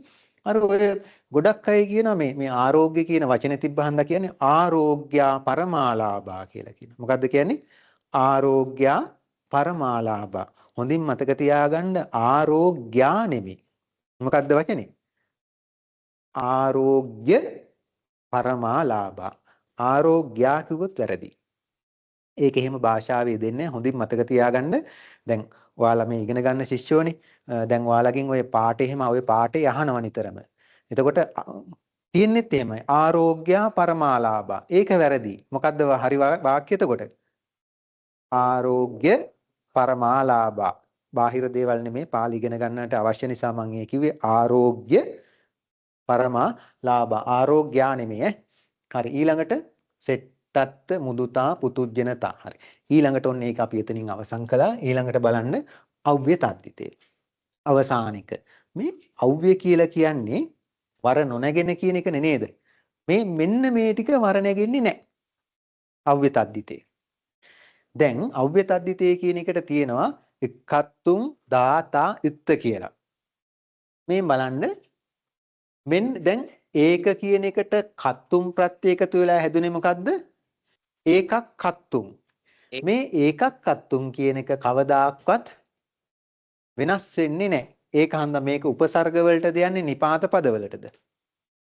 ඒකක් කත්තුම් එක් වරක් ඒකදා නිපාත වලට දැන් මෙතන උපසර්ග ගන්න බෑනේ. අව්‍ය වලට වැටෙන්නේ. එතකොට මතක තියාගන්න මේ ඒකක්කත්තු දැන් ඒක කියන එක වර්ණගා ගන්න පුළුවන්. අර ඒකා ඒකී ඒකෝ ඒ විදිහට එනවනේ ලිංග වලට. නමුත් මතක තියාගන්න මේ ඒකක්කත්තුන් වුණාම ඒක වෙනස් වෙන්නේ නැහැ. ඒකක්කත්තුම්ම තමයි. ඒක කියන එකට දා ප්‍රත්‍ය එකතු වෙලා ඒක දා කියලා හැදුනා. එතකොට ඒක දාමයි දැන් එක් වරක් කියනන්ද ඒක දා කියන එකේ තේරුම මොකද්ද? ඒත් එක් වරක් එකසේ කියන වගේ අදහසක් තියෙන්නේ. සබ්බත්තතා කියලා කියන්නේ සියලු ආකාරයේ කියන එක. සබ්බතා. හැබැයි සබ්බතා කියන එක වර නැගෙන්නේ නැහැ. සබ්බතා කියන එක වර නැගෙන්නේ. ඒකයි මේ අව්‍ය තද්දිත කියලා කියන්නේ. ඒක තද්දිත පදේ හැදුනට පස්සේ ප්‍රත්‍ය දාලා ඒක වර නැගෙන්නේ නැහැ. අජ්ජ කියන කිත්තන දාලා අජ්ජත්ත කියලා හැදුනා. හොඳයි. දැන් ඔන්න අපි ඔයාලා ඉගෙනගත්ත දේවල්ම අපි සාකච්ඡා කළා. මේ ටිකත් මතක තියාගෙන අපිට නිකන් විභාගෙට එයි කියලා පහුගිය ප්‍රශ්න පත්‍ර අධීක්ෂණය කරලා බලන්න. බොහෝ දුරට අහන්නේ තද්දිත පද ටිකක් දීලා මේ වගේ අර්ථ දක්වන්න කියලා. ඒ වගේම නාම පද ටිකක් දීලා මේවා අර්ථවත් තද්දිත ප්‍රත්‍ය බවට පත් කරන්න කියලා එනවා. ওই ටිකත් ඇසුරු කරගෙන මම පොඩි වෙලාවක් දෙනවා මෙන්න මේ ටික හදාගන්න. පහත සඳහන් තද්දිත පදවල අර්ථ ලියන්න කියලා එනවා. ආරෝග්‍ය මේදාවී කච්චානෝ සතිමන්තෝ පාපතමෝ මුදුතා ධම්මිකෝ දික්කත්තුම් කෝසල්ල සෙට්ටත්ත. පොඩ්ඩක් හදාගන්න බලන්න ওই ටික. ඔය ටිකේ අර්ථ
දැන් බලන්න මොන්න දැන් පහත් සඳහන් තද්දිත පදවල අර්ථ ලියන්න කියලා මේ වගේ එකක් විභාගෙට එන්න පුළුවන්. මේ වචන ටිකම නෙමෙයි වෙනස් විදිහට එන්නත් පුළුවන්. අපේ පහේ 4 5 පොත්වල තියෙන පදවලින් අහන්නේ නොදන්න දේවල් අහන්නේ නෑ. ඔයගොල්ලෝ මේ අවුරුදු දෙක ඇතුළත හදාරපු වචන ටිකක්ම තමයි එන්නේ. හොඳයි. බලන්න ආරෝග්‍ය කියන එකේ තේරුම මොකද්ද? හරියටම තියෙන්න ඕන අර්ථය. ආරෝග්‍ය. නිරෝගී බව. මේධාවී. හොඳයි. නුවණැති. කච්චානෝ. කච්චායනගේ පුතා. සතිමන්ත. සිහිය ඇති. සිහිය ඇත්තා. ඇති කියන අර්ථේ. පාපතම. ඔන්න දැන් අර අතකම පාපතර පාපතම. වරද්ද ගන්න එපා. පාපතර පාපතම. මොකද්ද?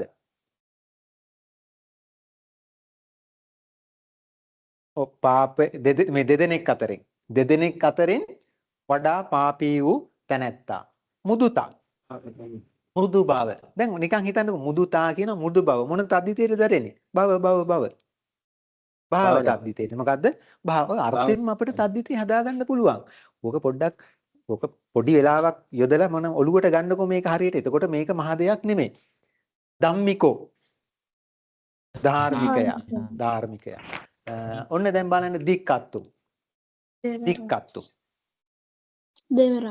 දෙවරා. මොකද්ද තද්දිතේ? අව්‍ය තද්දිතේ. කෝසල්ල. සංඛ්‍යා තද්දිතේ නෙමෙයි සර්. කෝසල්ල. ඒක කුසල සංඛ්‍යා තත්ත්වයන්නේ බව.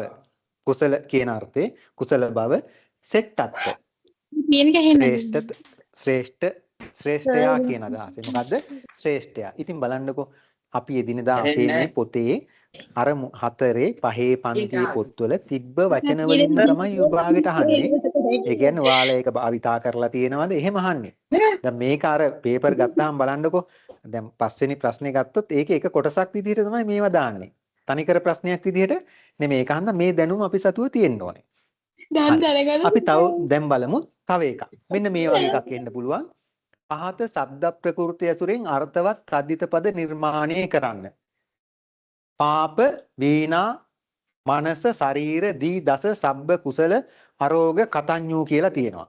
දැන් මේ බලන්න මෙතන ගත්තාම මේ පාප කියන්නකො තද්දිත පදයක්. පාපතර, පාපතම, පාපි ඕන එකක් හදාගන්න පුළුවන් ගොඩක් තියෙනවා. වීණා කියන එකට බලන්න. මොකද්ද වීණා? නෑ වෙන වෙනසක් වෙනවා. වීණා. වේනික. වීණා කියන එකෙන් හැදෙන පදේ තමයි වේනික. ඒක වේනික. මනස මොකද්ද?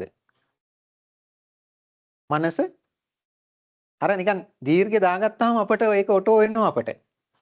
ඔව් මානසික මොකක්ද දෙන්නේ? මානසික. ශරීර. ශාරීරික. මේ දී කියන එකට දිදා දික්කත්තුම් ගැටලුවක් නැහැ. දිදා දික්කත්තුම්. දස මොකද්ද? දසදා දසත්ත ඒ විදිහට හදාගන්න පුළුවන්. මොකද්ද? ඔව් මතක තියාගන්න. සබ්බ. සබ්බතා මොකද්ද? සබ්බතා සබ්බත්ත කුසල. කුසල මොකද්ද වචනේ? කෝසල්ල. කුසල කියන එක මොකද්ද? කෝසල්ල. ඇයි මේ ඔළුවේ මතක තියාගන්න මේ කුයන්නට මොකද්ද වෙන්නේ? කුයන්නට ඔයන්නනේ. ඔය රටාව අල්ලගත්තාම අර මුල් ලකුර එනකොට ඒක අපේ භාෂාවේ තියෙන පටස් ගාලා එනවා. කෝසල්ල. මෙන් අරෝග. ආරෝග්‍ය. මොකක්ද දෙන්නේ? ආරෝග්‍ය. ආරෝග්‍යය මොකද්ද? ආරෝග්‍ය. මේ කතඤ්ඤු. කතඤ්ඤුතා. මේ බලන්න මේ මන් දන්නවා මේ අපේ මේ සම්බන්ධ වෙන ශිෂ්‍යයන්ගෙන් 90%ක්ම මේ වචන දන්නවා. මේක මේ තද්දිත එකේ වචන උත්තර ලියන්න හරිම ලේසි.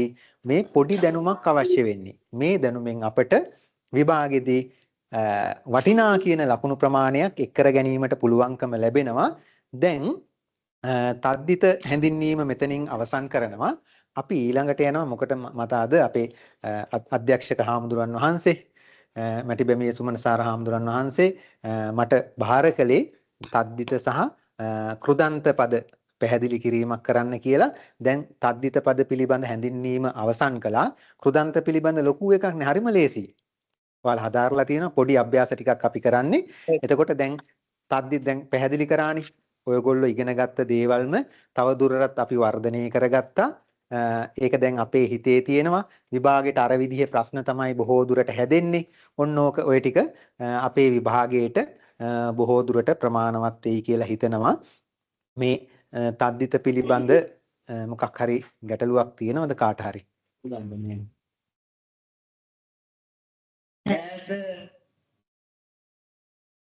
නෑ සර්. හොඳයි. හරි. බොහොම පිං. තේරුම්ගත් එක ලොකු දෙයක්. දන්නවා ඔයාලගේ ගුරු හාමුදුරුවෝ සර්ලා ඔයාලට උගන්වලා තියෙන්නේ. අපි මොනවද මේ කියන්නේ නේද? හරි. ඔව් අපි දන්න දේවල්. හොඳයි. දැන් අපි යමු කෘදන්තවලට. ඉන්න ගොඩාක් අය වරද්ද ගන්න දෙයක් තමයි විභාගෙට ගිහිල්ලා ඇවිල්ලා කියනවා මේ කිතක පද ලියන්න කියලා කිව්වා. එයා ඉගෙනගෙන තියෙන කෘදන්ත පද, කිතක පද දන්නේ. තව කෙනෙක් කියනවා මේ තිබ්බේ කෘදන්ත කියලා අහලා. මේ කිතක දන්නවා කෘදන්ත දන්නේ නැහැ.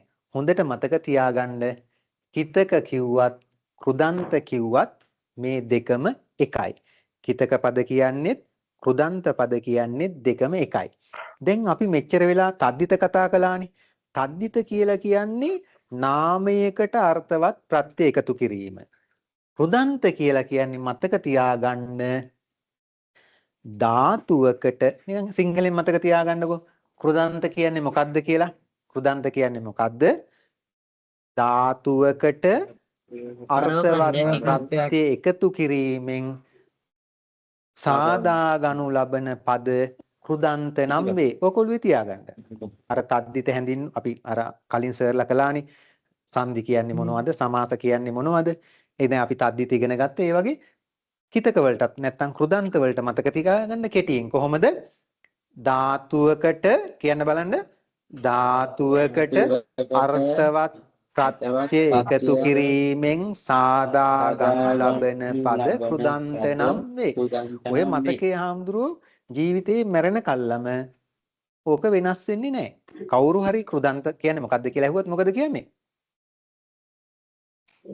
ධාතුවකට අර්ථවත් ප්‍රත්‍ය එකතු කිරීමෙන් සාදා ගනු ලබන පද හිතක නැත්තම් කෘදන්තන ඕක කාටවත් වෙනස් කරන්න බෑ. ඕක තමයි ක්‍රමේ.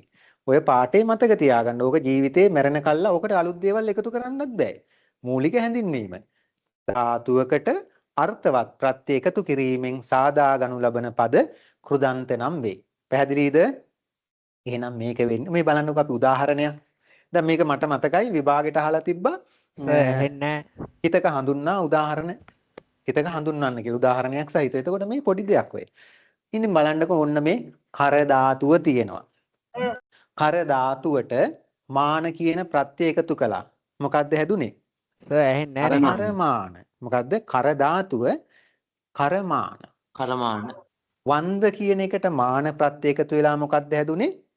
වන්දමාන. දැන් මතක තියාගන්න මෙන්න මේ කියන කාරණේ. හරි? එතකොට දැන් ක්‍රියාපදයක් වරණ කර කියන එකට තීප්‍රත් දාලා කොහොමද?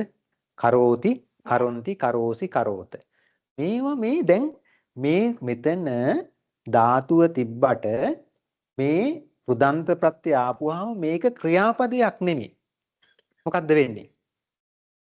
අපි අර කියන්නේ බුද්ධෝ බුද්ධා ඒ වගේ මේක වර්ණගෙනව නාම පදයක් විදියට. ඒකයි වෙනස. දැන් මේ ධාතුවට කෘදන්ත ප්‍රත්‍ය එකතු කළාට පස්සේ මේක වර්ණගෙන්නේ මොකක් විදියටද? නාම පදයක් විදියට. ඔන්නෝක මතක තියාගන්න. ධාතුවක් විදියට නෙමෙයි. කොහොමද? කරමානෝ කරමානා, කරමානං කරමානේ, කරමානේන කමේ වන්දමානෝ වන්දමානා, වන්දමානං වන්දමානේ, වන්දමානේබි වන්දමා. ඔන්න වර්ණගෙන්නේ මොකද්ද? නාම පදයක් විදියට. එහෙනම් මේ ධාතුවකට කෘදන්ත ප්‍රත්‍ය එකතු වුණාට පස්සේ හදා ගන්නවා කෘදන්ත පද. මේ කෘදන්ත පදේ වර්ණගෙන්නේ නාම පදයක් විදියට. ඒක ක්‍රියාවක් වෙන්නේ නැහැ. මතක පැහැදිලි නේද ඒක? හරි. දැන් අපි ඒකත් හිතේ තියාගෙන මේ තියෙන්නේ මෙම පද නාම පදමෙන් විභක්ති වල වර්ණකේ. ආඛ්‍යාත විභක්ති වල නෙමෙයි නාම විභක්ති 9. ලිංග භජනය කරයි. ඒ කියන්නේ මේක ලිංගත් භජනය කරනවා. ස්ත්‍රී ලිංග, පුරුෂ ලිංග, නපුංසක ලිංග. අපි උදාහරණ ටික ඊළඟට කියනවා. දැන් මෙන්න බලන්න මේ දැන් ඔන්න කිතක පිළිබඳ පැහැදිලි කිරීම ඔච්චරයි. මොකද්ද? ධාතුවකින් පරව අර්ථවත් ප්‍රත්‍ය එකතු කිරීමෙන් සාදාගනු ලබන පද කෘදන්ත නම් වේ. උදාහරණයක් දැම්ම මේවා නාම පදවල නාම පද වගේ වර්ණගෙනවා. හරි. දැන් ඒ ටික මතක තියාගන්න. මේකේ කොටස් කීපයක් තියෙනවා. මේ බලන්න වර්තමාන කිතක අව්‍ය මේ වර්තමාන කිතක වර්තමාන කෘදන්ත වෙන්න පුළුවන්. අව්‍ය කිතක අව්‍ය කෘදන්ත, ත්‍රිකාලික කෘදන්ත, අතීත කිතක එහෙම නැත්නම් අතීත කෘදන්ත, කර්තෘකාලක කෘදන්ත. අපි මේ පිළිබඳ පොඩි හැඳින්වීමක් කරමු. මේක අස්සේ මේක ඇතුලේ ඔයාලට විභාගයට අහන ප්‍රශ්න වගේක් තියෙනවා. පැහැදිලිව මේ වගේ එකක් විභාගයට අහනවාමයි. හරි. දැන් ඔන්න වර්තමාන කෘදන්ත කියලා තියෙනවනේ. ඉතින් ඕන්න මතක තියාගන්න කටපාඩමේ වර්තමානයේ මානන්තා. නිකන් කියලා මේක 3-4 පාරක් කිව්වනම් ශිෂ්‍යෝ හැටියට ඔයාලට මතක හිටිනවා. මොකද විශේෂයෙන්ම දැන් පාලි ගත්තාම මේකේ අපිට වනපොත් කටපාඩම් කරගත යුතු දේවල් තියෙනවනේ. ඒ කියන්නේ අපි කෙනෙක් කියනවා මේ කටපාඩම අවශ්‍ය නැහැ කියලා. නමුත් 100%ක් නෙමෙයි මේ පාලි ඉගෙන ගන්නකොට අපිට යම්කිසි ප්‍රමාණයක් මතක තියාගන්න වෙනවා. ඒක අපේ අධ්‍යාපනයේට බොහෝසෙයින් පහසු කරනවා. මේ වර්තමානයේ මානන්තා. මොකද්ද? වර්තමානයේ මානන්තා. මොකද්ද ඒ කියන්නේ? වර්තමානයේ මානන්තා. වර්තමානයේ මානන්තා කියලා කියන්නේ වර්තමාන කාලයේ ප්‍රත්‍ය දෙකයි. මොකද්ද? මාන කියන එකයි අන්ත කියන එකයි. ඔන්න බලන්නකෝ. ලබ කියන එකට මාන ප්‍රත්‍ය එකතු වෙලා ලබමාන. ලබ කියන එකට අන්ත ප්‍රත්‍ය එකතු වෙලා ලබන්ත. ඔන්න දැන් හැදෙනවා. එතකොට මේක වර්ණගෙන්නේ කොහොමද? ලබමානෝ ලබමානා. ලබන්තෝ ලබන්තා. දැන් ලබන්තා කියනකොට මේක අස්සේ තියෙනවා අන්ත කියන ප්‍රත්‍යය. ලබමානා කියනකොට ඒක අස්සේ තියෙනවා මාන කියන ප්‍රත්‍යය. අපි ඒකෙන් දැනගන්නවා මේක වර්තමාන ප්‍රත්‍ය දෙක කොහේ හරි තියෙනවා නම් මේක මොකද්ද? කෘදන්ත පදයක්. පැහැදිලිද? මොන කෘදන්තද? වර්තමාන කාල කෘදන්ත. ඊළඟට දැන් මේ කෘදන්ත පද විශේෂණ විදිහට යෙදෙනවා. විශේෂණ විදිහට යෙදෙනකොට මතක තියාගන්න මෙන්න මේ බලන්නකෝ. මෙතන තියෙන්නේ උපාසකෝ කියලා තියෙනවා. උපාසකෝ කියන්නේ පඨමා විභක්ති ඒක වචනයක්. උපාසකයානේ. මේකට දානවා වන්දතෝ උපාසකෝ.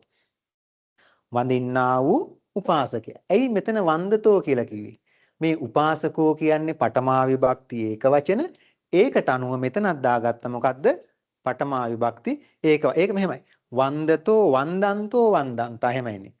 වන්දතෝ වන්දන්තෝ වන්දන්ත. එතකොට වන්දතෝ උපාසකෝ කියන්නත් පුළුවන්, වන්දන්තෝ උපාසකෝ කියන්නත් පුළුවන්. මෙතන උපාසකා කියලා තිබ්බනම් කොහොමද එන්නේ? උපාසකා කියලා තිබ්බනම් දැන් මෙතන තියෙනවා මේ බලන්නකෝ මෙතන තියෙනවා උපාසකා. උපාසකා කියලා තියෙනකොට මෙතෙන්ට දාන්නේ මොකද්ද? දැන් ඔයාලට එනවනේ ලියන්නත්. එතකොට එන්නේ මොකද්ද? මං හල් කරලාම ලියන්න පැහැදිලි වෙන්න. වන්දන්තා උපාසකා. පැහැදිලි නේද? ඒ කියන්නේ මේ මෙතන තියෙන නාමපදයට අනුව එතන ලිංගයට අනුව මෙතනත් ගන්නවා ඒ විභක්තියම ඒකටත් යොදනවා. ඕක කෘදන්තවල දැන් මේ බලන්න මේ තියෙන උපාසකේසු. එතකොට වන්දතෝ උපාසකේසු කිව්වේ නැහැ. මේක විශේෂණය කරලා වන්දන්තේසු උපාසකේසු. හැබැයි මේ වන්ද කියන තැන තියෙනවා මොකද්ද? අන්ත කියන ප්‍රත්‍යය. එතකොට මේ වන්දන්තේසු කියනකොට මෙතන තියෙන්නේ මොන කාල කෘදන්තයක්ද? වර්තමාන කාල කෘදන්තයක්. ඔතන තියෙන්නේ මොකද්ද? වර්තමාන කාල කෘදන්තයක්. මේ මෙතන වනිතා කියනකොට ස්ත්‍රීලිංගනේ. එතකොට අපි කියන්නේ නිසීදන්ති. දැන් මෙතන අපි කියමුකෝ පුරිසෝ කියලා තිබ්බා කියලා. එතකොට එන්නේ නිසීදන්තෝ පුරිසෝ. දැන් වනිතා කියන්නේ ස්ත්‍රීලිංගයි ඒක වචනයි. ඒක හන්ද මෙතන කෘදන්තේ මොකද්ද? නිසීදන්තෝ කියන්නේ නැතුව නිසීදන්ති වනිතා කියලා කිව්වා. පැහැදිලි නේද ඒ ටික?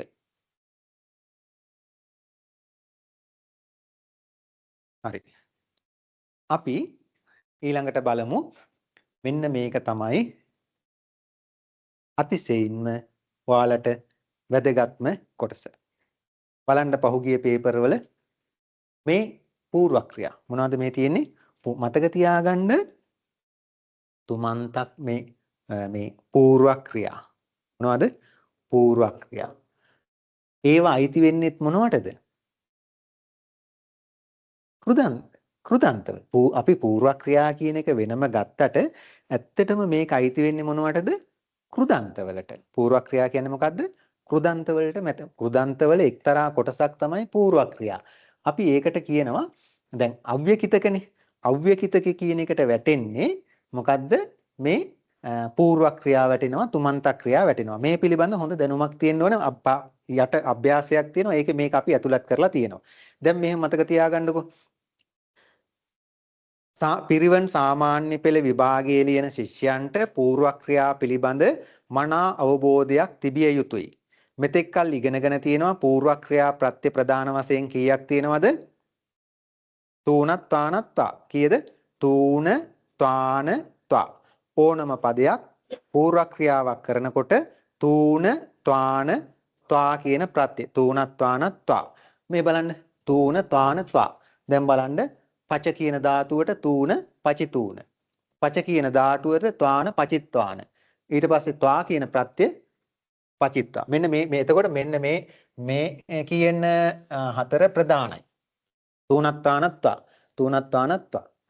ඊට අමතරව තියෙනවා ය කියලා ප්‍රත්‍යක්. ඊට අමතරව තියෙනවා මොකද්ද? ය කියලා ප්‍රත්‍යක්. හොඳට මතක තියාගන්න. දැන් මෙන්න මෙතෙන්ට උපසර්ගයක් ආපුවාම එතෙන්ට අර තූණතාන ත්වා කියන ප්‍රත්‍ය නෙමේ ය දෙන්නේ. අභිවන්දිත්වාන කියලා කියන්න පුළුවන්. වැරද්දක් නැහැ. නමුත් හරි මේක මොකද්ද? අභිවන්දිය. අභිවන්දිත්වාන කිව්වට වැරද්දක් නැහැ. ලියනකොට ලියන්න පුළුවන්. නමුත් ක්‍රමයක් තියෙනවා. උපසර්ගයක් ආපුවහම බොහෝ දුරට මෙතන එනවා මොකද්ද? ය කියන ප්‍රත්‍යය. අභිවන්දිය. හරි. දැන් මේක අනුසාරයෙන් මේ බලන්න. පහත ධාතුන්ගෙන් ඉහත ප්‍රත්‍ය යොදා පූර්ව ක්‍රියාපද නිර්මාණය කරන්න කියලා තියෙනවා. දැන් අපි බලමු ඔතන තියෙනවා ගමු ධාතුව. මොකක්ද තියෙන්නේ? ගමු ධාතුව තියෙනවා. දැන් බලන්න හොඳයි. හැමෝම සම්බන්ධ වෙලා මේක හොඳට ඔලුවට ගන්න. මේ ආශ්‍රයෙන් අපේ පේපර් වලදී ප්‍රශ්න හෙන්න ඉඩ තියෙනවා. ගමු ධාතුවට තූණ ප්‍රත්‍ය දාපුවාම කොහමද? ගන්තූණ. ගමු තූණ නෙමෙයි මොකද්ද? ගන්තූණ. ත්වාන ප්‍රත්‍ය දාපුවාම ගන්ත. මෙන්න මේක මතක තියාගන්න. බොහෝ ශිෂ්‍යෝ වරද්දන දෙයක් තමයි මේ මොකද්ද මේ මං හල් කරලා ලියන්නේ පැහැදිලි වෙන්න. ගන්තා ගත්තා. ඕක පටලව ගන්නවා ගොඩක් අය ඔය පරිවර්තනකාරයේදී. මේ හොඳට මතක තියාගන්න ශිෂ්‍ය ඔබ මෙන්න මේක අපට අදාළ නැහැ. මේක ඇවිල්ලා ඔය සංස්කෘතයේ තියෙන එකනේ. ගත්තා. ඕක ගොඩක් අය වරද්දනවා. ගත්තා කියන්නේ සංස්කෘතේ. අපේ පාලිය තමයි තියෙන්නේ මොකද්ද? ගන්තා. පටලව ගන්න එපා. හරි. එතකොට මේ ගන්තා කියන එක තමයි හරි. මේ ගත්තා කියන්නේ සංස්කෘතේ. එතකොට ඊළඟට තියෙනවා අපි දාමුකෝ ගමු ධාතුවට තා ගත්තා. එතකොට මේක හැදෙන්නේ ගන්තූණ ගන්්වාන ගත්තා. හරිනේ? ගන්තූණ ගන්්වාන ගන්්වා. ගන්තූණ ගන්්වාන ගන්්වා. දැන් කොහොමද ය ප්‍රත්‍ය දැම්මොත් මේකට? ය ප්‍රත්‍ය. හොඳින් මතක තියාගන්න ය ප්‍රත්‍ය ඇතැම් වෙලාවට යයන්න වෙනුවට එනවා මොකද්ද? අයන්න. යයන්න වෙනුවට එනවා මොකද්ද? අයන්න. ගම්ම කියලා දෙන්නේ. ය ප්‍රත්‍ය ආපුවාම කොහොමද දෙන්නේ? ගම්ම. මේ ය ප්‍රත්‍ය ආපුවාම මේක නිර්මාණය වෙන්නේ ගම්ම කියලා. ගම්මය නෙමෙයි. මේක වර මෙන්න මේ විදිහට එන්නේ. එතකොට ගම්ම කියන තැන තියෙන්නේ මොකද්ද? ය ප්‍රත්‍යය. හරි. හර. දැන් පුළුවන් නිකන් මතකෙන් හරි. මේක මහ දෙයක් කියන්නේ තූණත්වානත්වා. දැන් මොකද්ද? හරි තූණ හරිත්වාන හරිත්වා එතන නම් යෙදෙනවා හරාය. පූර්ව ක්‍රියාවක් නැතුවත් යෙදෙනවා හරි තූණ හරිත්වාන හරිත්වා හරාය. ලිකිතූණ ලිකිත්වාන ලිකිත්වා ලිකාය. පැහැදිලිනේ? හරි. අපි බලමු එහා පැත්තට යන් ඊළඟ එකට. එතකොට හරි. දැන් මේ අව්‍යයකට වැටෙන අනිත් එක තමයි තුමන්ත ක්‍රියා. තුමන්ත. එතකොට මේ තුමන්ත ක්‍රියාවලට ගන්නේ තුන් තවයේ කියන ප්‍රත්‍ය දෙක. මොකක්ද ගන්නේ? තුන් තවයේ කියන ප්‍රත්‍ය දෙක. වන්දි තුන් වන්ද වන්දිත වේ. හරි? කාතුන් කාත වේ. හරි? කාතුන් කාත වේ. දැන් බලන්න තුන් කියන එකේ තේරුම මොකද්ද? ට මොකද්ද? වඳින්නට යන්නට කන්නට බොන්නට ලියන්නට කියලා එනවනම් ට කියන එනවනම් ක්‍රම දෙකයි ලියන්න තියෙන්නේ. යන්නට නම් ගන්තුන් අනිත් එක ගන්ත වේ. ඔහු යන්නට සිතයි සෝ ගන්තුන් ඉච්ඡති. ඔහු යන්නට සිතයි සෝ ගන්ත වේ ඉච්ඡති. හොඳ. ගන්තුන් කියන්නත් පුළුවන් ගන්ත වේ කියන්නත් පුළුවන්. ට කියන අර්ථය එනවා නම් ඔන්න ඔය ප්‍රත්‍ය දෙක. මොකද්ද? තුන් තවේ. මේ කර කියන එකට තුන් ප්‍රත්‍ය එකතු වෙලා කාතුන්, කර කියන එකට තවේ ප්‍රත්‍ය එකතු වෙලා කාත වේ. කරන්නට කාතුන් කියන්නටත් පුළුවන්, කරන්නට කාත වේ කියන්නත් පුළුවන්. හරි. මේකත් ඇසුරු කරගෙන මේකෙන් තුමන්ත ක්‍රියාපද නිර්මාණය කරගන්න. පච. පචිතුන් පචිත වේද පාත වේ. පචිතුන් පාත වේ පිසින්නට. හරිතුන් සමහර ඒවා ප්‍රකට නැහැ. අපි එකකින් ප්‍රකටම එක ගමුකෝ. හර කියන එකට දන්නවා මොකද්ද? හරිතුන්. මේ දාවු කියන එකේ තේරුම මොකක්ද? ධාතුව. දාවති කියන එකේ ධාතුව තමයි මොකද්ද? දා වූ ධාතුව. දාවති කියන එකේ ධාතුව මොකද්ද? දා වූ. එතකොට මොකද්ද? දාවිතුන්. පොඩි වෙනස්කම් වෙන. දාවිතුන්. ගහ. ගහි තුන්. ගහි තුන්. එතකොට ওই විදිහට පුරුදු වෙන්න මේ තුන් තවේ. සමහර ඒවට තුන් ප්‍රත්‍ය දෙනවා. සමහර ඒවට තවේ ප්‍රත්‍ය ප්‍රකට යොදන්න පුළුවන්. වැරද්දක් නැහැ. නමුත් අපි හැමතිස්සෙම ලියනකොට ගන්න ඊටාම ප්‍රකට එක. පාලි වල ප්‍රකට වචනේ ගන්න අප්‍රකට වචන ගන්න යන්න එපා. වැරද්දක් නැහැ. නමුත් අර ප්‍රකට වචනේ ගත්තාම ලේසි. හරි. දැන් එතකොට තුමන්ත ක්‍රියා පිළිබඳවත් ඔයාලට අවබෝධයක් තිබ්බා. ඊළඟට ඒකේ තියෙන තව කොටසක් තමයි මේ ත්‍රිකාලික කෘදන්ත කියලා තියෙනවා. මොකද්ද? ත්‍රිකාලික කෘදන්ත. ඕක දැන් මෙහෙම එකක් තියෙනවා ඔය තබ්බ අනීයනේ රිච්ච. මොකද්ද කියන්නේ? තබ්බ අනීයනේ රිච්ච. මතක තියාගන්න ප්‍රත්‍ය. ඕවා පාඩම් කරගන්න. ඒවා තබ්බ අනීයනේ රිච්ච. ඕවා 3-4 පාරක් කිව්වට පස්සේ ඔයාලගේ මේ පිරිවෙන් සාමාන්‍ය පෙළ විභාගයේ විතරක් නෙමෙයිනේ. පාලි දැනුමට ඉදිරියට ගොඩාක් අවශ්‍යයි. මේ ත්‍රිකාලික කෘදන්ත කියනවා. ඔකට එන්නේ තබ්බ අනීයනේ රිච්ච කියලා මතකේ තියෙන්න ඕනේ. ඒවා මේ ඒ කියන්නේ අපි වුණත් ඒවා හදාරලා භාවිතා කරලා තමයි ඔය පුහුණුව. ඔයාලටත් එහෙම තමයි. කියවන්න ඕනේ. නිකම් මේ ඒක උනන්දුවෙන් කියවනකොට ඕක මතක හිටිනවා. තබ්බණීයනේ රිච්ච. මේ දැන් මෙහෙම එකක් තියෙනවා. දැන් ඔය මේ ඇත්තට මේවා ඔය මේ දැන් ඔයාලට ඔය විනය පිටකේ එහෙම ගත්තාම විශේෂයෙන් මේ වත්තක් කන්දකේ එහෙම ඒවා නීති වශයෙන් පනවනකොට හැම එකකම අවසානයේ තියෙන්නේ මොකද්ද? කාතබ්බං, හරිතබ්බං ඔය විදිහට. එතකොට මේ බලන්නකො කාතබ්බ. මොකක්ද තේරුම? ත්‍රිකාලික කෘදන්ත. ත්‍රිකාලික කියන්නේ කාල තුනටම දාන්න පුළුවන් කියන එකනේ. එතකොට මේ කාතබ්බ කළ යුතුයි. කරණීය කළ යුතුයි. යුතුයි කියන අදහසත් එතන එනවා. එහෙම එනවනම් මතක තියාගන්න මේ එහෙම ආවොත් මතක තියාගන්න ත්‍රිකාලික කෘදන්ත වලට වැටෙන මේ බලන්නකො. කර ධාතුවට තබ්බ ප්‍රත්‍යයක් දාන්න පුළුවන්. අනීය ප්‍රත්‍යයක් පුළුවන්, නේ ප්‍රත්‍යයක් පුළුවන්, නිය ප්‍රත්‍යයක් පුළුවන්, රිච්ඡ ප්‍රත්‍යයක්. කරතබ්බ, කාතබ්බ පොඩි වෙනසක් වෙනවා. රයන් අයින් වෙන සමහරලාට. කර අනීය, කරණීය, ගමු නේ ගම්ම, කරණීය, කාර්ය, කරරිච්ඡ, කිච්ච. ඔය විදිහට ඒ දෙන්නේ. හරි. ඊළඟට අපි ගමු ඔය අතීත කෘදන්ත ගත්තාම මේ අතීත කෘදන්ත කියලා එකක් තියෙනවනේ. එතකොට ඒකට ප්‍රත්‍ය තුනක් තියෙනවා. මේ අතීතේ තවන්තු තාවි. ඔක නිකන් මතක තියාගන්න. අතීතේ තවන්තු තාවි. ඕ සරල දේවල්. අතන කිව්වේ මේ තබ්බ අනීයනේ රිච්ච. ඒ වගේ මතක් වෙනකොට තවන්තු තාවි. තවන්තු තාවි. නිතර 3-4 පාරක් කියනකොට ඕවා මතක හිටිනවා.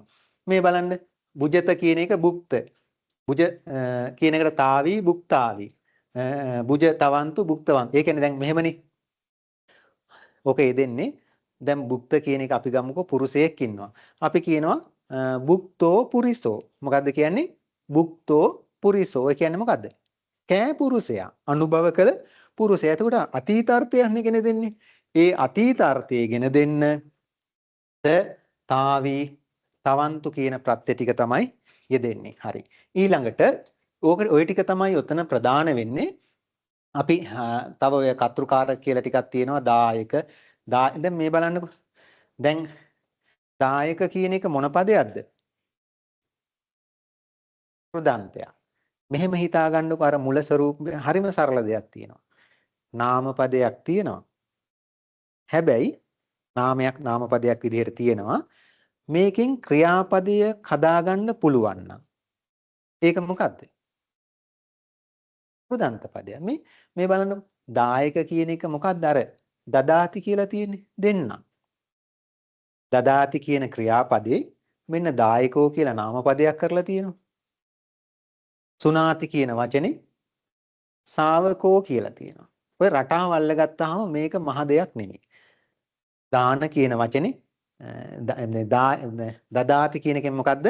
දාන. ඊට පස්සේ මේ බලන්න කත්තු කරන්න. කරෝති මේ කරෝති කියලා ක්‍රියාපදයක් හදාගන්න පුළුවන්. එතකොට මෙන්න මේක ඔළුවේ තියාගන්න හැමෝම මේ නාම පදයක් වුණාට කෘදන්ත ඒකෙන් දැන් දායකෝ කියන වචනේ ඕන තරම් තියෙන දායකෝ ගච්ඡති දායකයා යයි. මේ දායකෝ කියන එක අපිට කෘදන්තයක් විදිහට ගන්න පුළුවන්. ඇයි? කෘදන්තයක් ඇත්තටම කෘදන්තයක්. ඇයි? දායකෝ කියන එකෙන් අපිට හදාගන්න පුළුවන්නේ මොකද්ද? මේ දදාති කියන වචනේ. එතකොට නාම පදයක් වගේ තියෙනවා ක්‍රියාපදයකුත් නිර්මාණය කරගන්න පුළුවන් නම් ඒකට අපි කියනවා මොකද්ද? කෘදන්ත. අර පොත්තටම ගැලිලා ඉන්නේ නැතුව පොඩ්ඩක් අධ්‍යයනය කරන්න. එතකොට Tamanට වැටහීමක් ඇති වෙනවා. ඒක කවදාකවත් වරදින්නේ නැහැ. Tamanගේ ඔළුවට ගන්නා හරි මේක මේ කෘදන්ත පදයක් කියන එක. ඔය රටාවල්ල ගන්න මහා දෙයක් නෙමෙයි. හරි. දැන් ඔන්න ඔච්චරයි මම කෘදන්ත පද ගැන කතා කරන්නේ. මේ ටික ඇසුරු කරගෙන හැම සැරේම විභාගෙට අහන ප්‍රශ්න කීපයක් තියෙනවා. හැම සැරේම විභාගෙට අහන ප්‍රශ්න කීපයක් තියෙනවා. ඔන්න මේක පහුගිය පේපර් එක තිබ්බ එකක්. කිතක යනු කුමක්දයි හඳුන්නා උදාහරණයක් සපයන්න. ලකුණු දෙකක ප්‍රශ්නයක්. කොහොමද අපි කියන්නේ? කිතක යනු කුමක්දයි හඳුන්නා උදාහරණ කෙටි ප්‍රශ්නය පිටු ගණන් ලියන්නේ නැහැ. රූල් දෙකෙන් ඉවරයි. කිතක මේ ලකුණු දෙකක එකන්නේ. නිතරම හිතන්න මේ අර එතන වරහන් ඇතුලේ දාලා තියෙන ලකුණු ප්‍රමාණය. මේක ලකුණු දෙකක එකක්. එතකොට කොහොමද කියන්නේ? අපි දැන් ඉස්සෙල්ලා කිව්වේ කොහොමද? ධාතුවක් අගට අර්ථවත් ප්‍රත්‍යක් එකතු වීමෙන් සාදා ගනු ලබන පද කෘදන්ත නම් වේ. එක ලකුණයි උදාහරණේ. මොකද්ද උදාහරණේ? අපි කිව්වේ කර කියන එකට ධාතුව මාන ප්‍රත්‍ය එකතු වෙලා කරමාන. ඔන්න එච්චරයි. ඉතින් ලකුණු දෙක අපිට හම්බුණා. ඒක පුළුවන්නේ. අපි දැන් මේ කතා කරමු. දැන් මේක ඇතුලේදී ඔයාලට වෙනමත් ඔයාලගේ පොත්වල තිබ්බා මොකද්ද පූර්ව ක්‍රියා සහ තුමන්ත ක්‍රියා. නමුත් මේක ඇතුලෙත් තියෙනවා. ඒක නිසා මේකෙන් ගොඩනගා මේකට සම්බන්ධයි. මෙන්න බලන්න. තුමන්ත ක්‍රියාපද යොදා පහත වාක්‍ය තනි වාක්‍යසේ ලියන්න. මේ වගේ ඒවා විභාගෙට එනවා. ඔයාලට දැනුම තියෙන්න ඕනේ. සාමනීරෝ පරිවේණං ගච්ඡති සෝ තත්ත පාලි භාසං උග්ගණ්හාති. පොඩි නම් එකක් කියන්න. මේක දැන් මේ ප්‍රධාන අර්ථය තියෙන සාමනීරෝ පරිවේණං ගච්ඡති සෝ තත්ත පාලි භාසං උග්ගණ්හාති. පාලියෙම හිතන්න පොඩ්ඩක්. මොකද්ද? සාමනීරෝ පරිවේණං ගච්ඡති සෝ තත්ත පාලි භාසං උග්ගණ්හාති. මේක තුමන්ත ක්‍රියාවක් ගත්තොත් සාමනීරෝ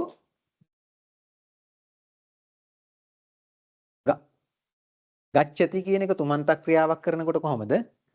ගන්ත වේ කියන්නත් පුළුවන්, ගන්තුම් කියන්නත් පුළුවන්.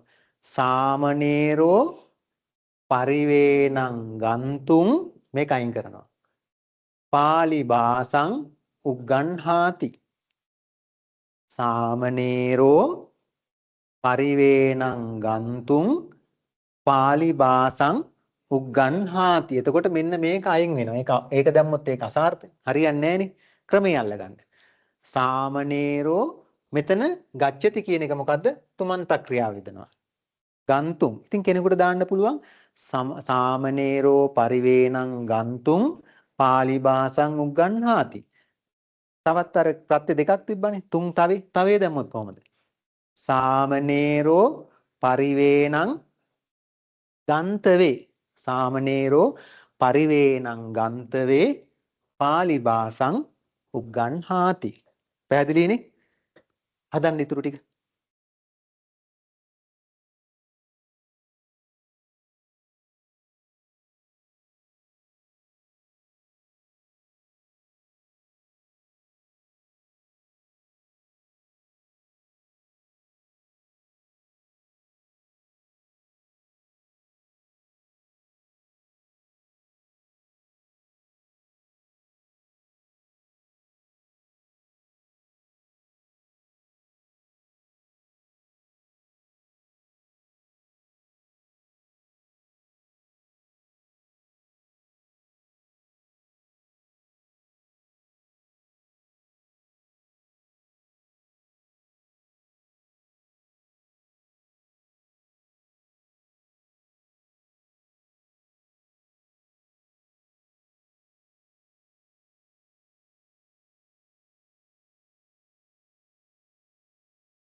සමහර අය hina වෙනවත් ඇති අයියෝ ඕක මොකක්ද ඔක අපිට මහ වැඩක් කියලා නේද?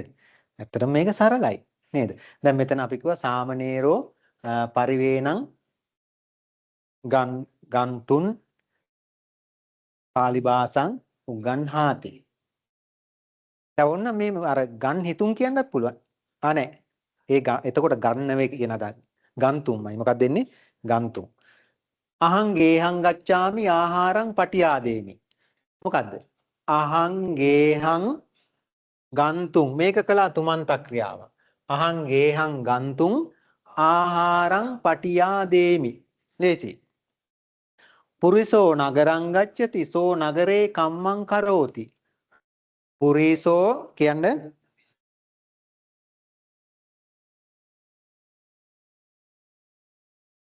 පොඩෙන් පුරිසෝ නගරං ගන්තුම් අපි මේ සෝ කියන එක අයින් කරමු. පුරිසෝ නගරං ගන්තුම් නගරේ කම්මං කරෝති. භික්ඛවෝ උපෝසථාගාරං ගච්ඡanti තේ තත්ත විනයං වාචෙන්ති. භික්ඛවෝ උපෝසථාගාරං ගන්තුම් විනයං වාචෙන්ති. විනයං වාචෙන්ති. උපෝසථාගාරයට යන්නේ විනය කියන්නේ. එතකොට අපි සිංහල තේරුම ගත්තොත් භික්ෂුව බහුවචනේ. භික්ෂූන් වහන්සේලා පොහොය ගෙට යන්නට විනය පාඩම් කරති. විනය පාඩම් කරති. හරි නේද? හොඳට මතක තියාගන්න මෙන්න මේ වගේ ඒවා ඔයාලට දැන් 5 ප්‍රශ්නේ 6 ප්‍රශ්නේ ඕ වගේ ඇතුලේ අනු කොටස්නේ තියෙන්නේ. පහුගිය ප්‍රශ්න අරගෙන බලන්න අර උපසර්ග ඒවා කලවමේ එන්නේ. මේක තනි ප්‍රශ්නයක් විදිහට නෙමෙයි අහන්නේ. ප්‍රශ්න ඇතුළට තමයි මේක ඇතුළත් කරලා තියෙන්නේ. එතකොට මෙන්න මේ කියන ආකාරයට කිතක ආශ්‍රයෙන් ඔන්න ඔය කියන ප්‍රශ්න හැදෙනවා. එතකොට මෙන්න මේක බොහෝ අවස්ථාවල ඇවිල්ලා තියෙන එකක් පූර්ව ක්‍රියා යොදා තනි වාක්‍යසේ ලියන්න. පූර්ව ක්‍රියාපද යොදා තනි වාක්‍යසේ ලියන්න. මිගෝ සීහං පස්සති සෝ වේගේන ධාවති. ඔන්න බලන්න අපි දැන් මෙතන පූර්ව ක්‍රියාවක් කරනවා. මිගෝ දැන් මේ පස්සති කියන මේ ක්‍රියාව මෙතන වාක්‍ය දෙකක්නේ. මිගෝ සීහං පස්සති. ඊළඟ වාක්‍ය සෝ වේගේන ධාවති. දැන් මේක පූර්ව ක්‍රියාවක් යොදලා අපි තනි වාක්‍යයක් බවට පත් කරනවා. හරිම ලේසි. ඔයාලා කරපුවා, ඔයාලේ ගුරුවරු උගන්වපුවා තමයි අපි මේ ඉදිරියේ තව දින කිහිපයකින් පැවැත්වෙන විභාගයේ අරමුණු කරගෙන මේ සකස් මේ පුරුදු වෙන්නේ නැවත. පුනරීක්ෂණ. මිගෝ සීහං පස්සිත්වා වේගේන ධාවති. මිගෝ සීහං පස්සිත්වා වේගේන ධාවති. කෙනෙකුට මතක් වෙනවා තව මේකට තියෙනවා පූර්ව ක්‍රියාප්‍රත්‍ය. මොකද්ද? ත්වාන කියන ප්‍රත්‍ය දාමු. මිගෝ සීහං පස්සිත්වාන නෑ සෝනේ. මිගෝ සීහං පස්සිත්වාන වේගේන ධාවති. මේවා වෙනස් වෙන්න බෑ. අවසාන ක්‍රියාව වෙනස් වෙන්නේ නැහැ. මෙන්න මෙතන තියෙන මැද මේ පළවෙනි වාක්‍යයේ අවසානයේ තියෙන ක්‍රියාපදයේ තමයි පූර්ව ක්‍රියාවක් බවට පත් කරන්නේ. හොඳයි. ඔය විදිහටම බලන්න. දේවෝ ධම්මං සුනාති සෝ ආකාසේන ගච්ඡති. හදන්න.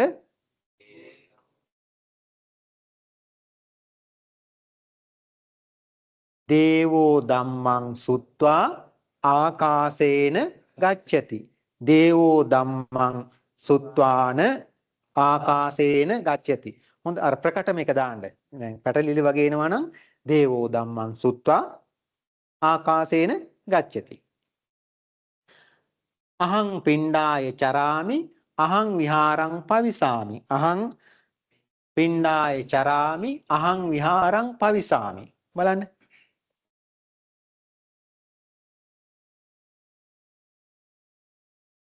අහං පිණ්ඩාය චරිත්වා විහාරං පවිසාමි. හරි. ඊට පස්සේ භික්ඛු පරිවේණං ගච්ඡති සෝ තත්ත පාලි භාසං උග්ගණ්හාති.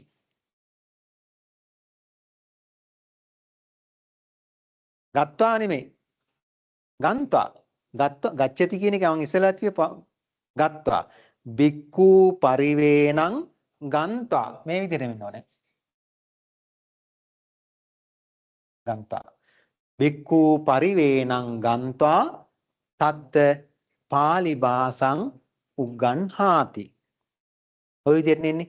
ඔන්න ඔය කෘදන්ත වලින් ඔන්න ඕ වගේ කෘදන්ත ආශ්‍රය කරගෙන ඔන්න ඔය ටික තමයි මේ විභාගෙට අහන්න පුළුවන්. සමහර වෙලාවට අර අපි අර මුලින් ඒ අභ්‍යාස ටික මම මුලින්ම ගත්තා.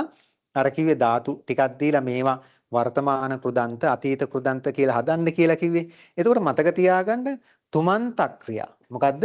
තුමන්ත ක්‍රියා, පූර්ව ක්‍රියා කියන මේවා අපි වෙනම හැදෑරුවට පොදුවේ මේවා අයිති වෙන්නේ මොකේටද? මොකේටද?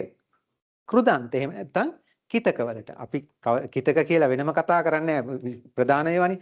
තුමන්ත ක්‍රියා, පූර්ව ක්‍රියා කියලා අපි වෙනම අධ්‍යයනය කරනවා. නමුත් ඔළුවේ මතක තියාගන්න මේ සියල්ලම ඇතුළත් වෙන්නේ මොකේටද? කිතක හේවත් කෘදන්ත වලට කියලා. දැන් ඔබ වහන්සේලාට මේ දරුවන්ට අපේ මෙහෙණින් වහන්සේලාට මේ කිතක පිළිබඳවත් යම්කිසි අවබෝධයක් ලැබෙන්න ඇති කියලා හිතනවා. අපි ඒ ආශ්‍රයෙන් අභ්‍යාස ටිකකුත් කළා. ඉතින් ඇත්තටම මේ මුලදී අපි මේ කරපු වැඩසටහනේදී මේ ප්‍රතිපෝෂණ වැඩසටහනේදී බාධා කීපයක් සිද්ධ වුණා. පස්සේ අපි ඒවා නිවැරදි කරගත්තා. පොඩි වෙලාවක් අපතේ ගියා. නමුත් මම හිතනවා දැන් අද මේ පැය දෙකක කාලය තුල මට අපේ ගෞරවනීය අපේ අධ්‍යක්ෂක හාමුදුරුවෝ අධ්‍යාපන අමාත්‍යාංශේ මැටිබැමියේ සුමනසාර හාමුදුරුවන් වහන්සේ පාලි විෂය භාරව කටයුතු කරන අධ්‍යක්ෂක හාමුදුරුවෝ මට කියලා තිබ්බේ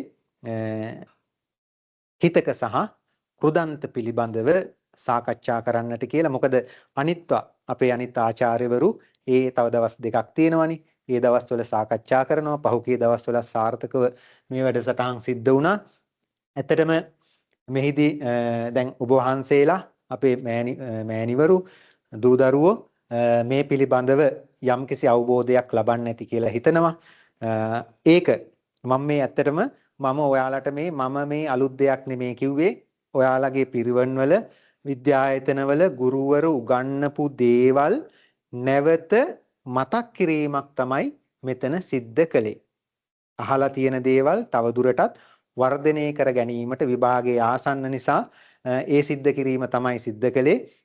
ඉතින් විශේෂයෙන්ම අද අපේ අධ්‍යාපන අමාත්‍යාංශයේ පිරිවෙන් ඒකකේ පාලි විෂය භාරව කටයුතු කරන මැටිබැමියේ සුමනසාර හාමුදුරන් වහන්සේගේ මඟ පෙන්වීම යටතේ පාලි භාෂා කමිටුව ඔබ සැමගේ යහපත සඳහා වැඩසටහන් මාලාවක් පැවැත්තුවා.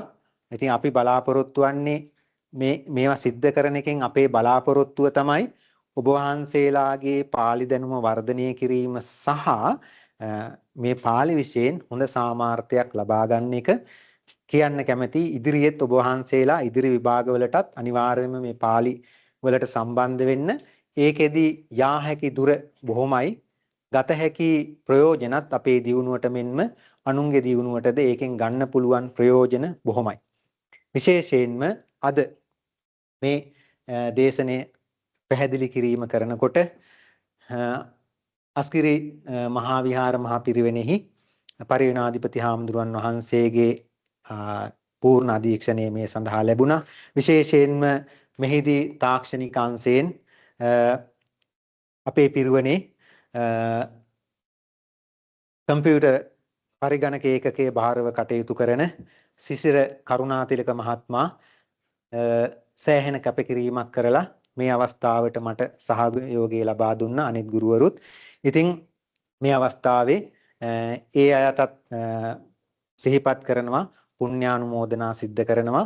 ඔබ වහන්සේලා ඉදිරියේදීත් පැවැත්වෙන මේ වැඩසටහන් වලට සම්බන්ධ වෙලා ඔබ වහන්සේලාගේ පාලි දැනුම දියුණු කරගන්නා හැටියටත් විශේෂයෙන්ම පිරිවෙන් සාමාන්‍ය පෙළ විභාගයෙන් සියලුම දෙනාට උසස් සාමාර්ථ ලබා ගැනීම සඳහා මෙය පිටුවහලක් වෙයි කියලා හිතෙන ඔබ වහන්සේලා සියලු දෙනාට දලදා සරණින් උසස් සාමාර්ථ ලබා ගැනීමට හැකියාව ලැබේවා කියලා ප්‍රාර්ථනා කරනවා.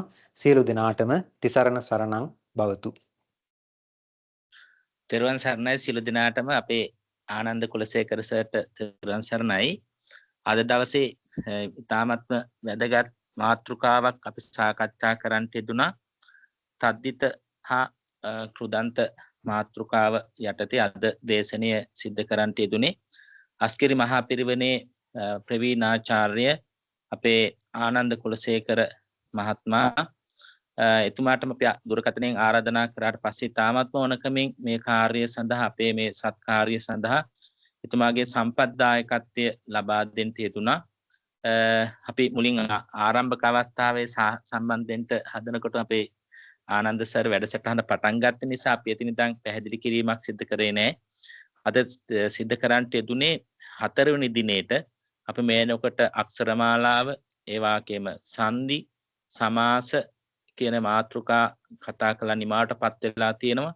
තව ඉදිරියට දින 2ක් මේ වැඩසටහන සිදු කරනවා.